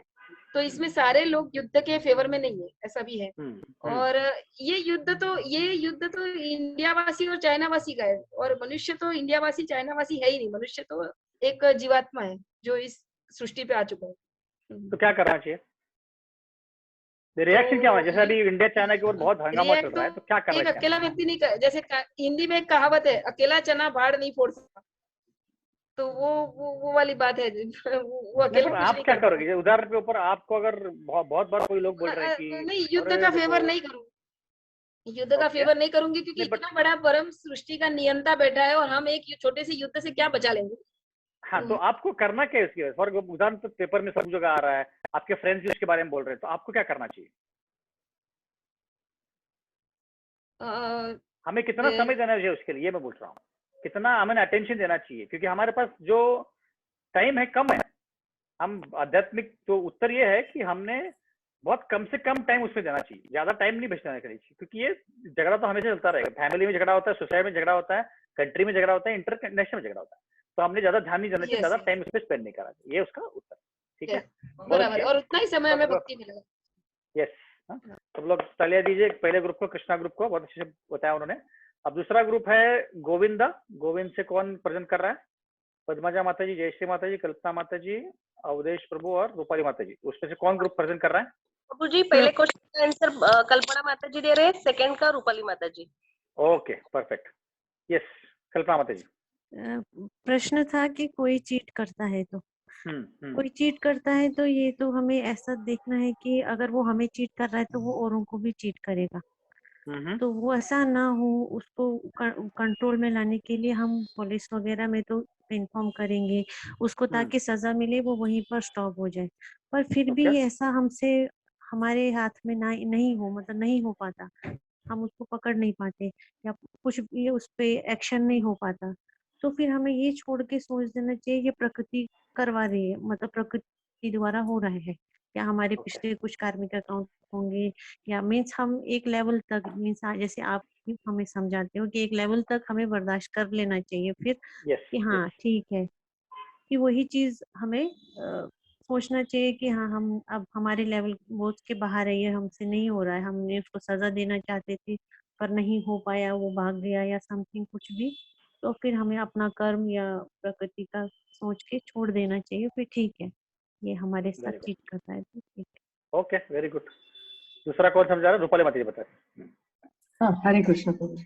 हरे कृष्ण। हाँ, एक्चुअली उसमें राजकारणी का जो कैपेसिटी है, उसका लेवल कैसा है, इसके ऊपर डिपेंड है कि वो समाज के हित में काम करने वाला है या नहीं, और लोगों को ये सब चीजें अवेलेबल करके देगा या नहीं, या खुद ही इसमें इन्वॉल्व हो जाएगा, ये सब देख के मतलब वो उसका इन्वॉल्वमेंट कैसा है, उसका कैरेक्टर कैसा है। मतलब ये सबको जैसे भागवत में बताया है कि एक राजकारणी को कैसे होना चाहिए, तो उस हिसाब से तो अभी तो नहीं इतना होगा, लेकिन उतना तो उस लेवल तक तो आना ही चाहिए उसने कि लोगों के हित में काम करने वाला ही हमें चुन के तो देना। प्रश्न यह है कि आपके कंट्री में पॉलिटिकल इंस्टेबिलिटी, मतलब जो पॉलिटिक्स चल रहा है उसमें गड़बड़ है, मतलब एक पार्टी अच्छे से नहीं कर रही है, मतलब पॉलिटिक्स चल रहा है, बहुत ये हो रहा है, गड़बड़ हो रहा है उधर, जैसे अभी बीजेपी बीच के बीच में और कांग्रेस के बीच में हो रहा है ना। तो हमें क्या करना चाहिए इस चीज में कि इंडिया में इतना प्रॉब्लम्स हो रहे हैं, तो हमने कैसे रिएक्ट करना चाहिए, ये प्रश्न है। एक्चुअली उसमें आपने बताया ना कि किसको चुन के देने का ना। नहीं, किसको चुन के देने का नहीं है, पॉलिटिकल प्रॉब्लम चल रही है, एक पार्टी दूसरे पार्टी के बारे में बुरा भला कह रही है या कुछ प्रॉब्लम्स आ रही है, तो हमने उसमें इतना कितना टाइम स्पेंड करना चाहिए।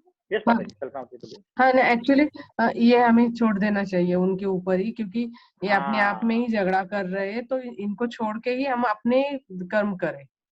क्योंकि उनको हाँ एक्चुअली उनको ये समझ में नहीं आ रहा है, तो हम कुछ नहीं कर सकते, उनके लेवल ही नहीं है, क्योंकि ये पॉलिटिकल पार्टी एक बदलेगी दूसरी, हाँ, क्योंकि पॉलिटिकल पार्टी एक बदलेगी दूसरी आएगी, वो वही करने वाले, वो पैसा कमाने वाले, अच्छे से काम नहीं करने वाले, ये तो चलता रहेगा, कलयुग में यही होने वाला है। तो हमें उसमें ज्यादा टाइम नहीं स्पेंड करना चाहिए, अरे कौन आ गया, ये हुआ वो हुआ, ज्यादा नहीं करना चाहिए, थोड़ा बहुत ठीक है, और ज्यादा उसमें हमने इन्वॉल्व नहीं होना चाहिए। ठीक है, बहुत अच्छे, गोविंद ग्रुप ने अच्छे से बताया। तीसरा है केशव ग्रुप, कौन कर रहा है केशव ग्रुप से प्रेजेंट? केशव ग्रुप में सोनाली माता जी, स्मिता माता जी, प्रसाद जोशी, शीतल माता जी और सोनल माता जी थी। कौन कौन कर रहा है प्रेजेंट फिर अभी? सोनल माता हमने डिसाइड ही नहीं किया। सोनल माता जी डिसाइड नहीं किया एक्चुअली, अभी डिसाइड कर लीजिए अभी। अभी बताओ, आप ही बताओ माता जी, आप अच्छे से बताओ। कौन, मैं बताऊं माता जी? हाँ, प्रभु जी, पहला क्वेश्चन मतलब पहला आपने दिया था पजल कि आपसे कोई घृणा करता है तो कैसा करना चाहिए। तो हमको पहले सोचना है कि ये अपने प्रारब्ध है, ये पास कार्मिक अकाउंट है अपने। तो जो व्यक्ति हमसे घृणा कर रहा है, तो he is just like postman who is delivering the letter. तो अपना जो है पीछे जन्म का कर्म है वो हमको मिल रहा है, पार्ट टाइम पास हमको मिल रहा है। तो ये इसको हम पहला सॉल्यूशन ऐसा रहेगा उसका कि पहले तो टॉलरेट करना है थोड़े टाइम, मतलब कि और एक कर सकते हैं कि वो व्यक्ति से बात करके क्या कारण है इसके ऊपर सॉल्यूशन भी निकाल सकते हैं, निकालने की कोशिश कर सकते हैं। अगर होता है तो बहुत अच्छी बात है, मतलब भगवान को सेंटर में रख के ही। अगर नहीं होता है तो हमको उसको टॉलरेट ही करना है, क्योंकि हमको वापस उस कर्म बंधन में अटकना नहीं है। और दूसरी इम्पोर्टेंट बात हम ये कर सकते हैं, हम भगवान को प्रार्थना कर सकते हैं कि मुझे और जो व्यक्ति मेरे से घृणा करता है, हम दोनों के ऊपर आप दया करो, कृपा करो, अच्छी बुद्धि दो, आपके भक्ति में मतलब भक्ति करने के लिए अच्छी बुद्धि दे दो। ये एक मतलब ऐसा एक उपाय सोचा है। और दूसरे का हमने डिस्कस नहीं किया, बट थोड़ा सा मतलब मैं थोड़ा बोलूंगी और किसी को बोलना है तो बोल सकते हैं। किसी को बोलना है क्या माता जी? प्रभु जी, प्रसाद जोशी प्रभु या कोरोना के को लेके मुझे तो ऐसा लगता है कि ये तो भगवान की इच्छा से हो रहा है सबसे पहले, एंड भगवान के ऊपर पूरा भरोसा रखो कि एक भगवान ही तुमको इससे बाहर निकालेंगे, क्योंकि भगवान की इच्छा के बिना कुछ नहीं होता। एंड अगर हमारा पूरा भरोसा ये है कि हम भगवान के भक्त है और उनसे जुड़े हुए हैं, तो भगवान को भी हमारी चिंता होगी और भगवान हमको इस पैंडेमिक से बाहर निकालेंगे। अगर अगर हमको भगवान के ऊपर भरोसा नहीं है, तो फिर हम लोग फिर पैंडेमिक से शायद दुख मिल लेते रहेंगे। तो इसलिए भगवान के ऊपर भरोसा करो एंड उसका दुख ऑटोमेटिकली कम हो जाएगा एंड पैंडेमिक से भगवान हमको डेफिनेटली निकालेंगे, ऐसे मुझे लगता है। Okay, very good. और फिर और क्या बोलना चाहिए शीतल? ऐड करना है इसमें। हाँ, एक मिनट बताइए, देखते हैं कि शीतल।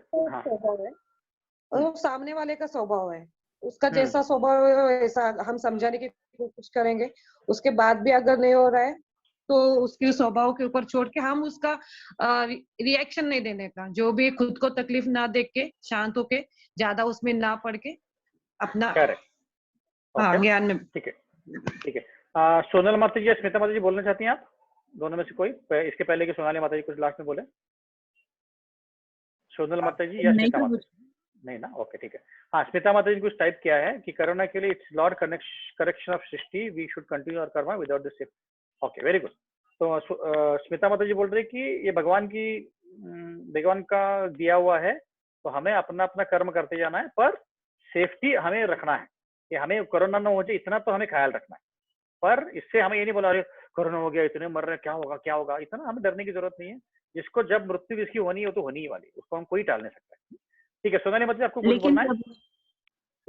हाँ प्रभु जी, ये जो मतलब अभी कोरोना है, ये तो कलेक्टिव कर्मा के अकॉर्डिंगली आया है, एक का नहीं है, पूरे मतलब वर्ल्ड में आया है इनफैक्ट ये। तो ये अपना ही मतलब जैसे हमने जैसे कर्म किए हैं वैसे ही हम भोग रहे हैं कि हमने प्रकृति का शोषण किया है बहुत अलग अलग तरीके से।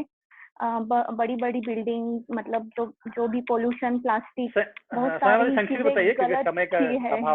हाँ प्रभु जी, हाँ, तो फिर इसका सॉल्यूशन बस यही है कि हमको करुणा करनी चाहिए सब जीवों के ऊपर, ना कि ओनली जीव या पेड़, सब के ऊपर। लाइक पोल्यूशन कम करना चाहिए, प्लास्टिक कम करना चाहिए, फूड वेस्टेज कम करना चाहिए और भगवान को प्रार्थना करनी चाहिए। Okay, good. विजेता माता जी ने ऊपर किया था, आपको कोई प्रश्न है माता जी? विजेता माता जी। हरे कृष्ण प्रभु जी। यस माता जी। प्रभु जी, आपने जब इतने सारे सवाल पूछे तो मुझे एक सवाल था कि अगर हमें पता चले कि कोई हमारे सामने बहुत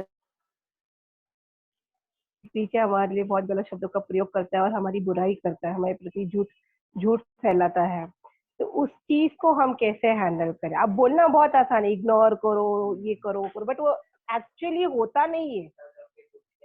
शायद होता नहीं क्योंकि हमारा कैपेसिटी नहीं ना, तो अभी हम लोग उस स्तर पे आए नहीं है ना। तो अलग अलग स्तर है इसको हैंडल करने के। तो पहला स्तर है कि आप उसको इग्नोर करो कि नहीं हो रहा, जाने दो। दूसरा स्तर है कि उसको फॉरगिव कर दो, मतलब उसको माफ कर दो, है ना।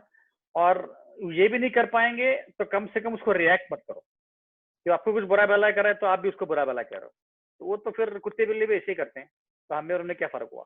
या कर्मी लोग जिनको भक्ति नहीं पता वो भी ऐसे करते हैं, है ना। तो कम से कम हम अभी इतना भगवद गीता पढ़ रहे हैं, हम इतने क्लासेस सुन रहे हैं, कम से कम इतना करना चाहिए कि हम चुप बैठ जाए। हाँ, भागवत में बोला कि no retaliation is the best retaliation. किसी को विरोध ना करें, किसी को कुछ बोले ना, शांत बैठे, एज लॉन्ग एज आपको कोई फिजिकल हानि नहीं कर रहा है, परेशान नहीं कर रहा है ना, वहां तक। बोले माता जी। तो प्रभु जी अभी तो चुप तो बैठे हैं, वो इग्नोरेंस नहीं होता है। और सच बोलना चाहूंगी कि मतलब कहीं ना कहीं में चलता ही रहता है कि सामने बंदा है तो अरे बाबा ये तो मुंह पे बहुत अच्छा, पीठ पीछे बहुत बुराई कर रहा है।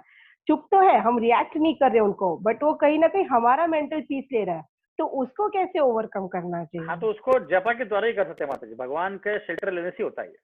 क्योंकि हम लोग अभी क्या, हमको ये इसलिए हम इतना फिलोसफी जान रहे हैं कि यहाँ पे जो भी चल रहा है वो शरीर के स्तर पे आ रहा है और हम शरीर है ही नहीं। तो हमें इससे बाहर धीरे धीरे निकलना है। टाइम लगेगा इसमें, तो टाइम लगेगा इसमें, पर धीरे धीरे इसको फिलोसफी समझना है कि अरे ये व्यक्ति मेरे से बुरा बोल रहा है, मैं क्या करूँ। पहले तो शांत बैठने का प्रयत्न करें, और शांत बैठ रहे हैं और वो फिर भी बोले जा रहे, बोले दीजिए उसको वापस कर्मा मिलने वाला है, आपको कोई टेंशन लेने की जरूरत नहीं। हमें अपना कर्मा नहीं बढ़ाना है, ऑलरेडी हमारा बहुत कर्मा है। हम उसको और बड़बड़ करते रहेंगे, उसके ऊपर इंसल्ट करेंगे तो हमारा कर्मा बढ़ेगा और उसके कारण हमें आपको वापस जन्म लेना पड़ेगा। तो हमें जन्म नहीं चाहिए ना। आपको जन्म चाहिए वापस कि आपको जाना है गोलोक, जाना है ना गोलोक। हाँ, गोलोक जाने उसके लिए सैक्रिफाइस करना पड़ेगा ना। आपको कोई बुरा बोले तो बराबर बोल रहे हैं आप, बहुत मैं ऐसे ही नालायक हूँ मैं, ऐसे बोलेंगे हम, है ना। तो ये इसको बोलते भक्ति ना, इससे हमें ऊपर उठना है इससे। अगर हम वहीं पर रहेंगे जहाँ पहले थे, जो भक्ति नहीं करते थे, तो फिर हमने भगवत गीता क्या पढ़ा हमने? टाइम लगेगा उसमें। मैं नहीं बोल रहा हूँ कि इमीडिएटली आज भगवत गीता का श्लोक पढ़ लिया और हमको नेक्स्ट दिन आएगा, नहीं, बट प्रैक्टिस तो करना है ना।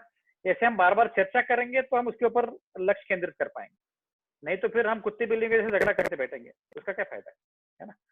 ओके, अनुराधा माता जी बोल रहे हैं कि insult we should avoid as much as possible, it can be mistake if done repeatedly, confront politely, the way person reacts it basically because the person नहीं बोले। हाँ, तो उसको जो भी लग रहा हो, हमें कुछ रिएक्ट नहीं करना है, प्रेम से उससे ये करना है, ठीक है।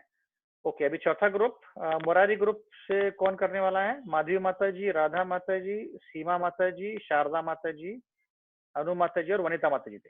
तो कौन प्रेजेंट कर रहा है, डिसाइड किया आप लोगों ने?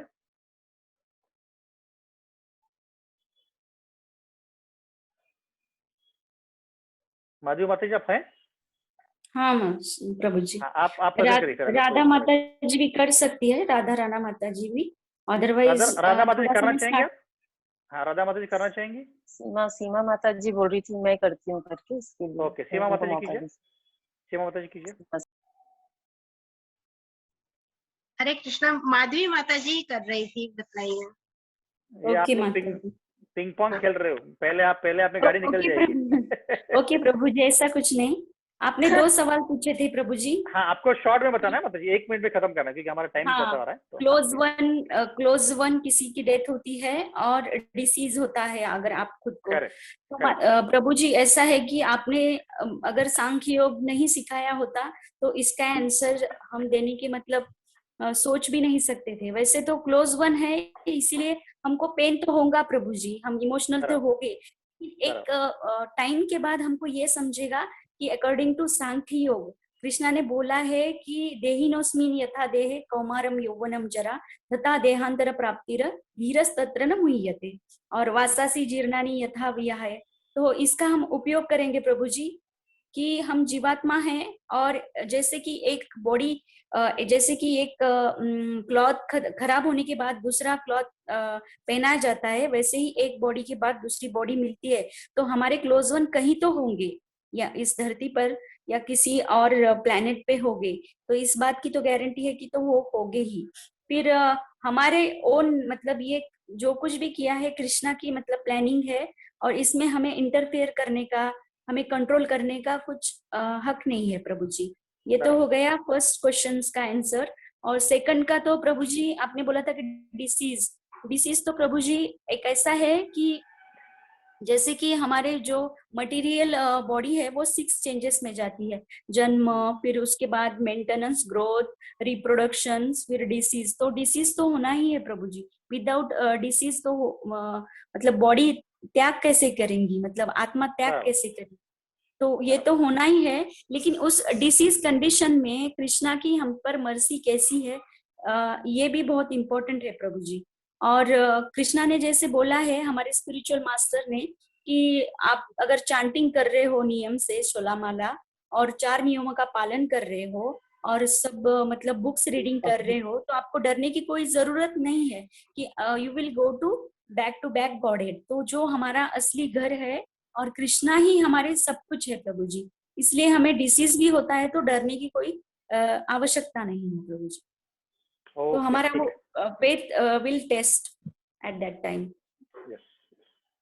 Thank you so much. चारों ग्रुप ने बहुत अच्छे से किया, बहुत एक्चुअली काफी डीप में आप लोगों ने सोचा है। तो यही हमें चाहिए कि जो हम सीख रहे हैं उसको अपने जीवन में उतारें। जैसे हम अभी 3 कर्ता के बारे में सीख रहे हैं, तो इससे हमें बहुत अच्छे से समझना है कि हम जो भी कर रहे हैं उसका रिजल्ट हमें मिल रहा है, भगवान की दया है, नहीं मिल रहा है, भगवान की दया है, ऐसे समझना है हमको, क्योंकि ये तीनों ट्रायंगल से ही हमको उसका रिजल्ट मिल रहा है हमारे कर्मों के अनुसार, है ना। तो बहुत अच्छे से डिस्कशन हुआ, तो आप सभी को पसंद आया, हम वापस ऐसे करें अगले सेशन में। जी प्रभु जी। प्रभु जी। थोड़ा डिस्कशन करेंगे तो और पॉइंट्स अच्छे से आते हैं, है ना। तो फिर वी कैन नेक्स्ट टाइम थोड़ा टाइम ज्यादा दीजिए प्रभु जी बस। हाँ, हम नेक्स्ट टाइम आपको मैं आधा घंटा दूंगा। और प्रभु जी इस डिस्कशन में इससे रिलेटेड श्लोक अगर ऐड कर दिया जाए तो और बेटर होगा, उससे श्लोक लर्न हो जाएंगे हमारे। करेंगे। अभी 7वें चैप्टर से हम लोग एक्चुअल वापस प्रेजेंटेशन करने वाले हैं, पर क्योंकि 5वां और 6वां चैप्टर थोड़ा सा डिफिकल्ट है, तो मैंने सोचा 7वें में भक्ति चालू हो जाएगी, भक्ति श्लोका, तो उसमें हम एक्चुअली प्रेजेंटेशन करेंगे जैसे हमने पीछे किया था। ठीक है, किसी को कोई प्रश्न है? yes. नहीं प्रभु जी, जैसे आपने चर्चा के लिए टाइम लिमिटेशन रखा था ना, वैसे आंसर के लिए भी चाहिए, तो कम से कम ज्यादा अच्छे से शब्द उनके आएंगे ऐसा। करेक्ट करेक्ट करेक्ट, क्योंकि भगवान कृष्ण जो हैं उसको बोलते हैं कि बहुत उनके जो शब्द हैं बहुत सोच समझ के बोलते हैं, इसलिए संक्षिप्त रूप में बोलते हैं। जैसे हमें अगर प्रेजेंटेशन दिया कि बोले 5 मिनट में आपको भगवद गीता बताना है, तो हमें एकदम संक्षिप्त रूप में बताने आना चाहिए कि भगवद गीता में क्या लिखा हुआ है। तो भगवान बता सकते हैं, भगवान की वो क्या बोलते हैं एक्सपर्टाइज है, वैसे हमने भी प्रयत्न करना चाहिए कि हम संक्षिप्त रूप में बताएं। तो आपने सही बोला है। ठीक है, और कोई प्रश्न है इसके पहले कि हम सेशन को खत्म करें? हरे कृष्ण प्रभू जी। येस माताजी, मालती माताजी बोलिए। हा प्रभू जी, जेव्हा आपला मृत्यू होतो तेव्हा आपला आत्मा दुसऱ्या शरीरामध्ये जातो, तर काय म्हणते त्या दुसऱ्या शरीराला म्हणजे आपला स्वभाव आणि गुण ते प्राप्त होतात का? हो हो हो आपले वाले हो हो हो हो सूक्ष्म शरीर जाते ना सोबत। हाँ, तो जैसे माता जी का प्रश्न है कि हमारा जब मृत्यु होता तो हमें और एक शरीर मिलता है, तो हमारा स्वभाव उस दूसरे जन्म में जाता है क्या? बिल्कुल जाता है। इसीलिए हमें एक पर्टिकुलर स्वभाव है, किसी को गुस्सा आता है, किसी को एकदम शांत रहते हैं कोई, क्योंकि पिछले जन्मों से आ रहा है। ये कैसे आता है?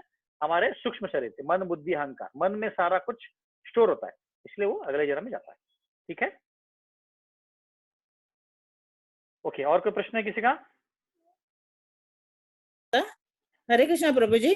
हाँ माता जी बोला। हाँ प्रभू जी, मला कोणी प्रश्न केला होता की भगवंताचे 10 अवतार झाले, तर त्याच्यामधून 9वा अवतार बुद्धाचा होता, तर आपण देवघरामध्ये बुद्धाची मूर्ति का नाही ठेवत आणि त्यांची पूजा का नाही करत?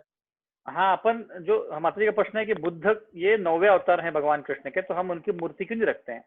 एक्चुअली बुद्ध भले ही भगवान के अवतार हैं, पर उन्होंने वेदास को ठुकराया था, इसलिए हम उनकी पूजा नहीं करते। जो भगवान खुद ही वेदास को ठुकरा रहे हैं उनको हम नहीं मानते, इसलिए ये थोड़ा सा बड़ा टॉपिक है, इसको समझना थोड़ा मुश्किल है। पर भगवान भी अगर वेदों को ठुकराएंगे तो हम भगवान को नहीं मानेंगे, ऐसा आचार्यों का कहना है। और बुद्ध जो है वो कृष्ण के अवतार है, अगर कृष्ण की पूजा करेंगे तो बाकी किसी को रखने की जरूरत ही नहीं है। बुद्ध एक्चुअली ओरिजिनल कृष्ण के अवतार है दशावतार में, पर उन्होंने क्योंकि वेदों को ठुकराया था, बोला कि वेदों को मैं नहीं मान सकता हूँ, इसीलिए हम उनकी पूजा नहीं करते। ठीक है, समझना माता जी? माता जी ओके, और कोई प्रश्न है? प्रभु जी उन्होंने बट वेदा को क्यों ठुकराया? वेदा में ऐसा है, हिस्ट्री ऐसा है कि लगभग 2,500-3 हजार साल पहले लोगों ने क्या कर दिया था, जैसे कलयुग चालू हो गया, पीक था कलयुग का, तब लोगों ने क्या किया कि वेदों को गलत तरीके से इस्तेमाल करना चालू कर दिया। वेदों में अलग अलग गुणों के लोगों के लिए अलग अलग शास्त्र हैं, जैसे जो तमोगुण में है उनके लिए अलग शास्त्र है, रजोगुण में अलग शास्त्र, क्योंकि अलग अलग लोग हैं ना। तो जो तमोगुण वाले लोग थे, जो शास्त्र थे जिसमें बोला गया था कि आप कभी कभी नॉनवेज खा सकते हो, 15 दिन में एक बार, अमावस्या के दिन एक गोट को मतलब बकरी को मार के आप खा सकते हो। ऐसे लोगों के लिए दिया गया है कि जो बिल्कुल नॉनवेज छोड़ ही नहीं सकते। जैसे अभी के समय में दारू जो पीते हैं उनके लिए सरकार ने दारू चालू किया ना, बट वो परमिट देके किया, वैसे ही वो परमिट था वो, ताकि लोग कम से कम नॉनवेज खाएं और सब लोग ना खाएं, ऐसे इसलिए वो अरेंजमेंट था। पर सबने वो करना चालू कर दिया, ब्राह्मणों ने भी चालू कर दिया, क्षत्रियों ने कर दिया, सब लोग कर रहे थे, क्योंकि ऐसा छूट है शास्त्रों में, तो इसलिए हम कर रहे हैं, और शास्त्रों में लिखा है तो सब कुछ सही है। तो उसको बंद करने, बेसिकली जैसे बोलते हैं ना इंग्लिश में, लेफ्ट राइट सेंटर सब लोग नॉनवेज खा रहे थे, प्राणियों को बहुत मारा जा रहा था, जैसा अभी हो रहा है। तो इसलिए भगवान ने बुद्ध के रूप में जन्म लिया और उनको बोला कि तुम वेदों को मत मानो, मेरी मानो। और इसलिए आप देखेंगे बुद्धिज्म का पहला ये है कि प्राणियों के ऊपर आपको दया होनी चाहिए, उनको नहीं मारना चाहिए, नॉनवेज नहीं खाना चाहिए, ऐसा कर चालू किया। पर फिर बहुत सारे लोग बुद्धिस्ट बन गए, और फिर उसके बाद फिर शंकराचार्य आया और फिर उन्होंने बुद्धिज्म को इंडिया से बाहर निकाला, क्योंकि बुद्धिज्म भी सही धर्म नहीं है। तो सही धर्म है अपना सनातन धर्म, है ना। तो इसीलिए फिर धीरे धीरे फिर अपना सनातन धर्म भी अभी वापस आ रहा है ऐसे। तो ये एक पर्पज होता है सबके धर्मों का, सबके अवतार का। तो कोई भी चीज होती है उसको अच्छे से या गलत तरीके से इस्तेमाल किया जाता है। अभी जैसे लैपटॉप है या मोबाइल है, बच्चे उसको गलत तरीके से इस्तेमाल कर सकते हैं और अच्छे से भी कर सकते हैं। तो अगर गलत तरीके से इस्तेमाल करेंगे तो उसको बंद करना पड़ेगा, इसीलिए बुद्ध आए थे। ठीक है